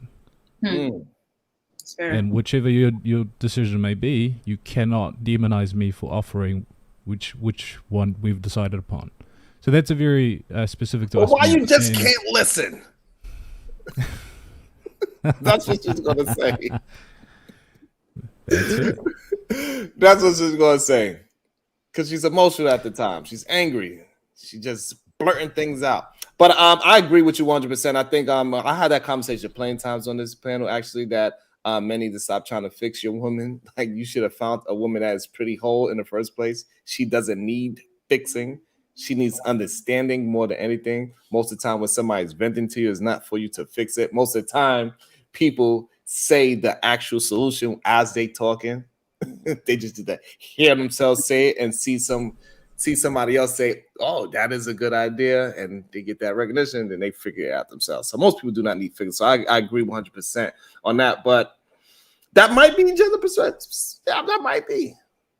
What you think, Akeem? Is that possibly a gender-specific advice? What Paulo Fessa just said? Yeah. I think it's human advice. It's sensible advice, if you ask me. And then also, like, he talked about, like, what works for him and his wife. See, that sounds very suitable to me. That makes sense because, you know what? Not everything is going to be resolved. And, again, negotiation, that's like the magic word of the night. So, but do you not think that most men, amongst themselves, 51% or greater, when they women come to them, they attempt to fix whatever problem they have? You said this is what men do? Yes. You know, it's funny. I don't know if that's something that you're wired to do as men or if you've been trained somehow in society to be the fixer or both. But I do know that in my experiences with men, yes, they wanna solve the situation. You know, they want to fix it. But I think that could be it's smart to ask. Like, do you want me to listen or do you want me to offer a solution? You want me to hear what you have to say, or you just want to like complain? Is there something I can do, or you just want me to keep my mouth shut? Like, whatever. Again, communication. Because a lot of people just want to talk. Like, a lot of people just want. You could be a stuffed animal. They just want who can hear their mouth go. What you think, Stella? Do you think that most men, they try to fix their women? I don't know. I think what my experience is that a lot of men try to avoid either. Both just don't want to just listen. Say they're listening, but they're not listening. Don't know what to do. Don't know how to handle it. So they just deflect, and you go around that same mountain all the time. So, Paulo, the men that you have conversation with, do they have the tools to fix these situations? Like, what is your experience on what we talk about right now? Not necessarily, and this is, look, I agree. I think a lot of men nowadays have found themselves with a woman, and whether it's by nature or nurture, that feeling of wanting to fix the situation, because your woman's coming to you in distress, she's trying to express herself, and our inability to figure out how to fix it is what causes a lot of men to either fizz out and tune out, or do certain things that are detriment to their relationship. So no, not a lot of men have figured that part out, and it's often to the case of we don't understand each other the way that we think we do. A lot of women requires us to be a little bit more empathetical, a little bit more loving rather than respect. And look, this is where the conversation usually goes a little bit haywire, because when I say these things and I say, look, love your woman, the respect is a bit of a half and half, because the way that we as men operate based on respect is the harshness of our tonality often means that we respect each other highly, and that we think you're going against a value system that we respect about you, and we express that through aggression and anger. And don't mean that I'm going to punch you in the face and say, look, dude, you're moving out of square, but we express it in a way where it can come across a lot more aggressive to women. But be loving to your woman, especially in times where she needs at least a little bit of a shoulder to cry on, or you know, the softness of a hard-shelled man. Man, I mean, I can't argue it. I want to, but I cannot. Absolutely not. I cannot. So somebody asked the question. The Kima Renee says, what percentage of men out of 100 would you say have sufficient emotional intelligence? I don't know. It depends if we say YouTube or real life. On YouTube, it's probably about like 10% have emotional intelligence. Where? In real life or YouTube? In YouTube. It's probably like 10%. But in real life, I would not, it's hard for me to judge it, because I'm not going to put myself around men that's not emotional intelligent. It's hard for me to really quantify this question. Anybody else could give a percentage? It's hard for me to actually quantify that in my mind. What you think, Paulo? So I'm a millennial, and when I take an observation based on millennials and older generations, I think most men are capable of being somewhat emotionally intelligent. I think what we seem to do is highlight the extremes of men and try to quantify that men are incapable of emotional intelligence. A lot of men are being taught to suppress certain things, which, depending on how people view it, I think suppression at times can be absolutely critical to a man in the ways that he is with his emotions. So I'd say almost all men in a certain generations, especially in older generation prior to the millennials, extremely capable of that. I can't speak so much to Gen Z. Like you, Sharon, I don't hang around with them that often. So you say at least 51%? At least, yeah. What you say, Kima? The men that you encounter outside having conversation, how many men percentage-wise are emotional intelligent? I can only go by my experience, and I do want to hear your experience, but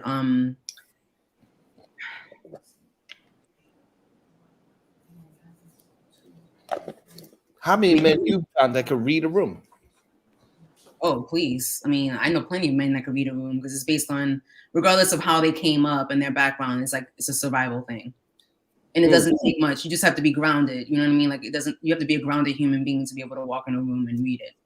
So, because I think that is a very big part of emotional intelligence, is being able to read the room. So, because, that could get yourself out of danger. You know how to talk to somebody, get yourself out of these. Exactly. But here's the thing, though. It gets back to like how we do our relationships, specifically our romantic relationships. Is the relationship the prize or not? The whole topic for a show. If you say the relationship is a surprise. If you say the relationship is the prize, how are the two of you showing up? How are you engaging one another? That's definitely a part of emotional intelligence. So I guess Paulo might have to be right about the 51%, because that's around the divorce rate, right? So I guess the 51% that is not getting divorced, they are emotionally intelligent.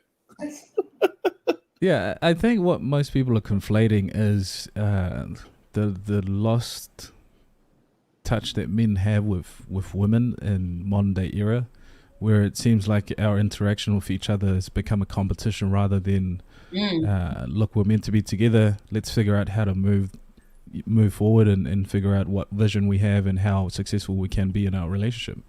I think that's what most people are speaking to. But when it comes to emotional intelligence, you see empty husk of men who get up each and every day and go out into the world in order to battle the chaos for people that they don't even know, for strangers. These things are within a lot of men, whether consciously or subconsciously. They do it because it's part of their responsibility, regardless of how they feel or not. When you talk, I have to really process your words. I cannot react right away. It makes me think. Because I'm not here to fight you, Sharon. I know you're not. That's the great thing about it. Your words is definitely not combative at all. It's just it makes me, I'm trying to think about that. When men go outside, I don't think a lot of men, when they go outside, they don't think like what you just said. They just going to work because they trying to escape their household. A lot of men do not have that great sense of fulfillment when they go outside. Yes, I'm taking care of my family. They're like, damn, I gotta just pay this bill. All right. Well, let me just say this, because we obviously we're all adults. We have a grasp of what emotional intelligence is. It's like part of the lexicon, and that we use on a day-to-day. But here, emotional intelligence is the ability to manage both your own emotions and understand the emotions of other people around you or people around you. I think it's understand the emotions of people around you, and this goes for men and women. I'm talking about people. Yeah. And the 5 key elements to emotional intelligence is self-awareness, big one for me. Self-regulation, that's the soothing, your favorite word. Motivation, empathy, and social skills. So by that definition, most men are not emotionally intelligent. I would agree with that. What you think, Paulo? I disagree. Yeah? I disagree. You think most men have empathy? Yeah, to a degree, yep. Oh, that's a tough one right there, brother. I ain't gonna lie, that's a tough one. What's the other 4? That's fair. So self-awareness, self-regulation, motivation. Self-awareness. Empathy. Motivation. I do not agree with motivation. These men are not motivated. What is the other one? That's the other last 2? Empathy and social skills. And they definitely do not have social skills. So they got 2 out of the 5. I think, and you're more than welcome to correct me. I think what we're doing in conversation oftentimes is that we use ourselves as the barometers of what these things are. So your social skills, empathy, motivation, self-regulation, and self-awareness. I think when I see out into the world and at least observe men in general, they have bits and pieces of these things, maybe not to the degree that Sharon Bracey is implementing those things, but they do. Otherwise, our world would be in chaos. I think, right? So that's where I have a bit more confidence and I guess a bit more grace to us as men, is that there are elements that I can see in a lot of men, and they go out into the world and explore these things, whether they know it or not. It's still part of the skill sets that they have. The mere fact that you said, most men are trying to escape their own lives, I concede to that idea, but again, they're still out in the world to serve a responsibility. They're not just yielding to the emotions of, I want to get away, I want to shut this whole thing down, leave my wife because she's disobedient and my children's are badass kids, and just abandon them and say hell to it all. They still wake up in the morning and say... However, we both in the construction world, but we do hear most of the men say this rhetoric. Absolutely. But guess what? We hear it more often than not. Most of them are not saying that. They're not saying emotionally intelligent things. They swing a hammer, and that is as far as the extent go. Correct. But guess what? As soon as that clock strikes 5, they get in their car, they go back home, they kiss their wife, they look at their children and go, damn, you badass kids. But tomorrow, I'm going to get up, do the same thing. Even though I might hate it, and even though this is causing me a lot of stress, I will get up in the morning, turn up to work, and come back home. And I will do that until I'm deemed no more responsible for you, or should lightning hit me. I don't know, Bob. When I'm listening to the social awareness, they do not have social awareness. It's so many times I gotta correct the young man. Like, hey, nah, you don't move like this. Hey, you don't talk like this around this person. No, you can't say that here. No, you cannot smoke here. No, you cannot do this here. They do not have no social awareness at all. They do not know how to conduct themselves in the public. But isn't that both now men and women?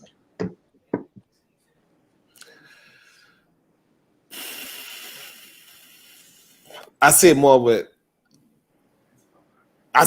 men than women, but definitely it's a lot of women that are not self-aware as well. They're not self-aware. That's how they get themselves in trouble, because they're not self-aware. They're not paying attention to how people are looking at them. They're not paying attention that they are drinking too much. They're not paying attention their body to weight ratio, how much you can drink, when the last time you ate. They're not thinking about none of those things. They're just in a party, loud music, and then when they go outside, they get that fresh air. That's when they realize, oh shit, I am pissy drunk. Because once all that sound leaves you, and now you just in the world, all of a sudden that drunkenness hits you. And, so I think, yes, it is a lot of women that's not self-aware. So it is a lot of women that is not emotional intelligence, as well as I think about when I look at it on the woman's side as well. They do not have great social cues neither. They don't know how to have a conversation. I mean, I think okay, let's use social media, right? Yeah. As an example, including YouTube. Self-regulation is definitely missing. Yes, big part of both sides. 100%. Social skills like a mother. Yeah. Empathy, you can forget about it. I mean, I think on both sides, forget about it. And the world is in the shambles as it is. I think at least that's what it seems like. Empathy, and at least people's opinions about what's going on in the world today is a complete lack of empathy. Yeah, it's very hard to see a woman have any empathy towards a man, at least in the public eye. Don't even say that crap, because you've had nothing but empathy from Estella and I. I would agree with that. Yes, ladies. Getting told. See, this is now I gotta go with Paulo. He said we gotta take ourselves out of the conversation because it's not fair. That is true. He did make that point. Mm-hmm.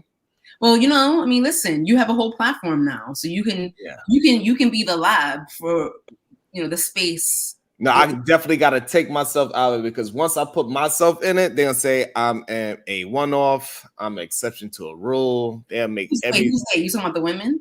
People in general. Paulo was trying to use his lifestyle and how he navigate through things. They say, well, you just a one-off. And then he said, well, my uncle did it too. Well, it's 2 one-offs. Oh, also, my grandpa showed me how to do this as well. Well, your whole family is an exception to the rule. Paulo, is that not your experience? It has been, and I share this in the platforms that I come across. A lot of my, I guess, skills have been modeled after my father. he was absolutely instrumental in the way that I am now. And I think a lot of his credit is due to his father and those before him. So, absolutely. But I don't think they're one-offs. Yeah. I want to bring it back to an earlier conversation, although it might not be relevant in terms of the correlation. But this is why standards is very important for us as men.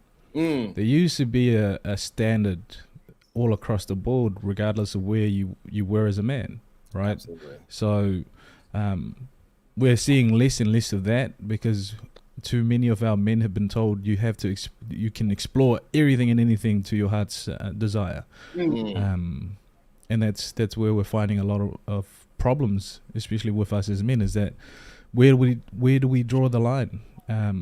Where do we draw the line of we are men, so therefore we act as men? We have our counterpart, which is women, and we have to figure out how to coexist together and figure this whole thing out. We're seeing less men and women being able to hold a decent conversation with each other without having to figure out whether the other person's coming for your neck or not. Absolutely. That is 100% true. I thought that's he was almost gonna every say day in the morning, goddammit. That's 100% true. And I think that maybe that's probably that I couldn't express it, but I think your words make me feel like that's what I was feeling when I see that man in the dress. The way how you express it. It made me feel like that's what I couldn't put that into words, but when you say it, that's what I visualize when I see a man in a dress on the screen. I agree. Men they gotta hold this goddamn standard. That's why women start to act crazier and crazier and crazier, at least by optics wise. Because as men, we are not holding those standards. So women like, I ain't gonna hold no standard neither. That's why I say, shit, you could shovel the snow, I can shovel the snow. You go to work, I go to work. You could be a CEO, I could be a CEO. She like, I ain't gonna follow you for what? You don't got no standards. But the men that do hold standards, somehow, some way, they find women that's like, all right, let's go, let's rock, let's build this together and have no problem with it. So I believe that standard is very important in a man. And it's not about the dollar amount. Most people think that standards have something to do with a dollar amount. It has nothing to do with that. It has to do with character. That's what I was saying earlier about water seeking its own level.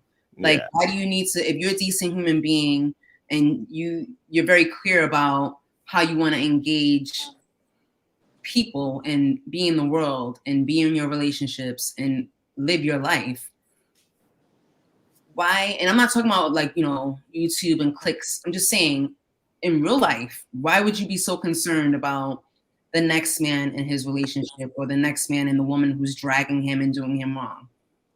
Because a lot of men spending a lot of time on negativity when they can in fact be dealing with themselves and improving themselves and living their own life.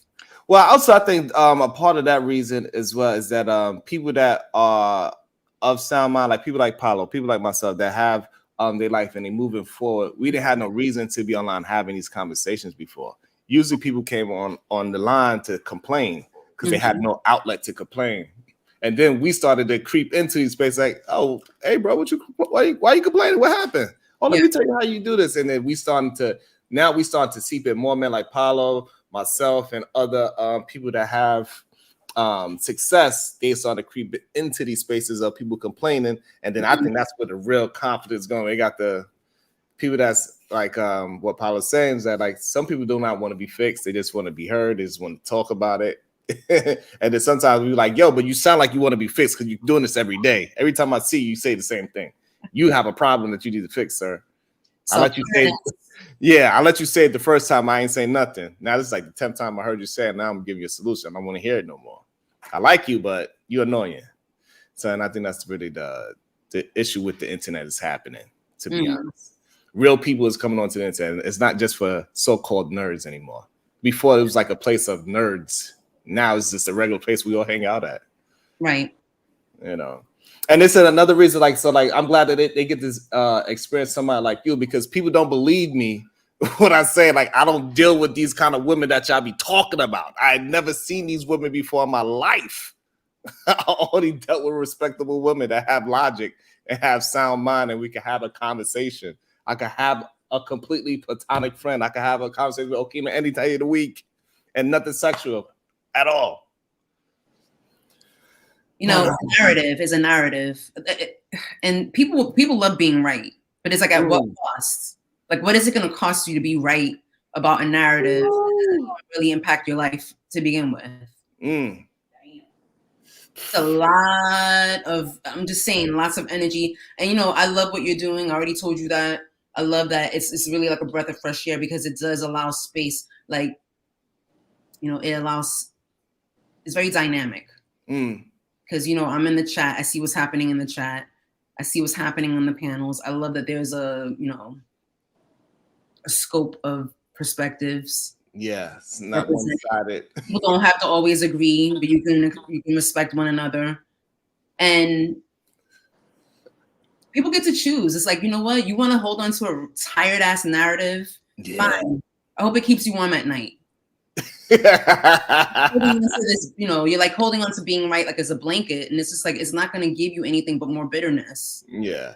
And you know, it's another nonsense reverend that they say, so you online with us all day, where's your wife? But you can hear her in the background, she's laughing and giggling the whole time. Because you know, this is what I need to do. I need to be talking to people. This is what it is. Like that's not a real life thing that, oh, you spending so much time online, you don't never spend your family. That's not real. we can do both. I'm at home. The kids are asleep, you know. And it works. And the thing is, was going back to what you were saying earlier on, it works for you. Everybody thinks that a marriage should be built this way, and they inject into how it should be. That's what they did with ours, because I travel, and just because a lot of people can't travel or can't do it, they have to inject. Well, she should be traveling all the time, but I wouldn't let her travel all the time. So everybody wants to inject in what a relationship should look like. No, you make a relationship that works for you. If it works for you, so be it. You know, it's not everybody wants it one way, and that's the problem with we're going back to marriages, is that people get drawn into, oh yeah, my marriage should look like this, yeah, it should look like that, no, it shouldn't. It should look like the way you two say it should look like, not somebody else's idea. Exactly, because every marriage is not the same.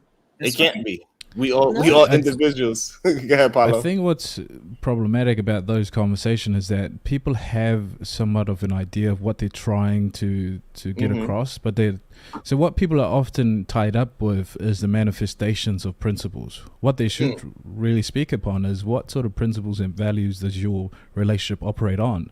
Is it operating on honesty? Is it operating on trust?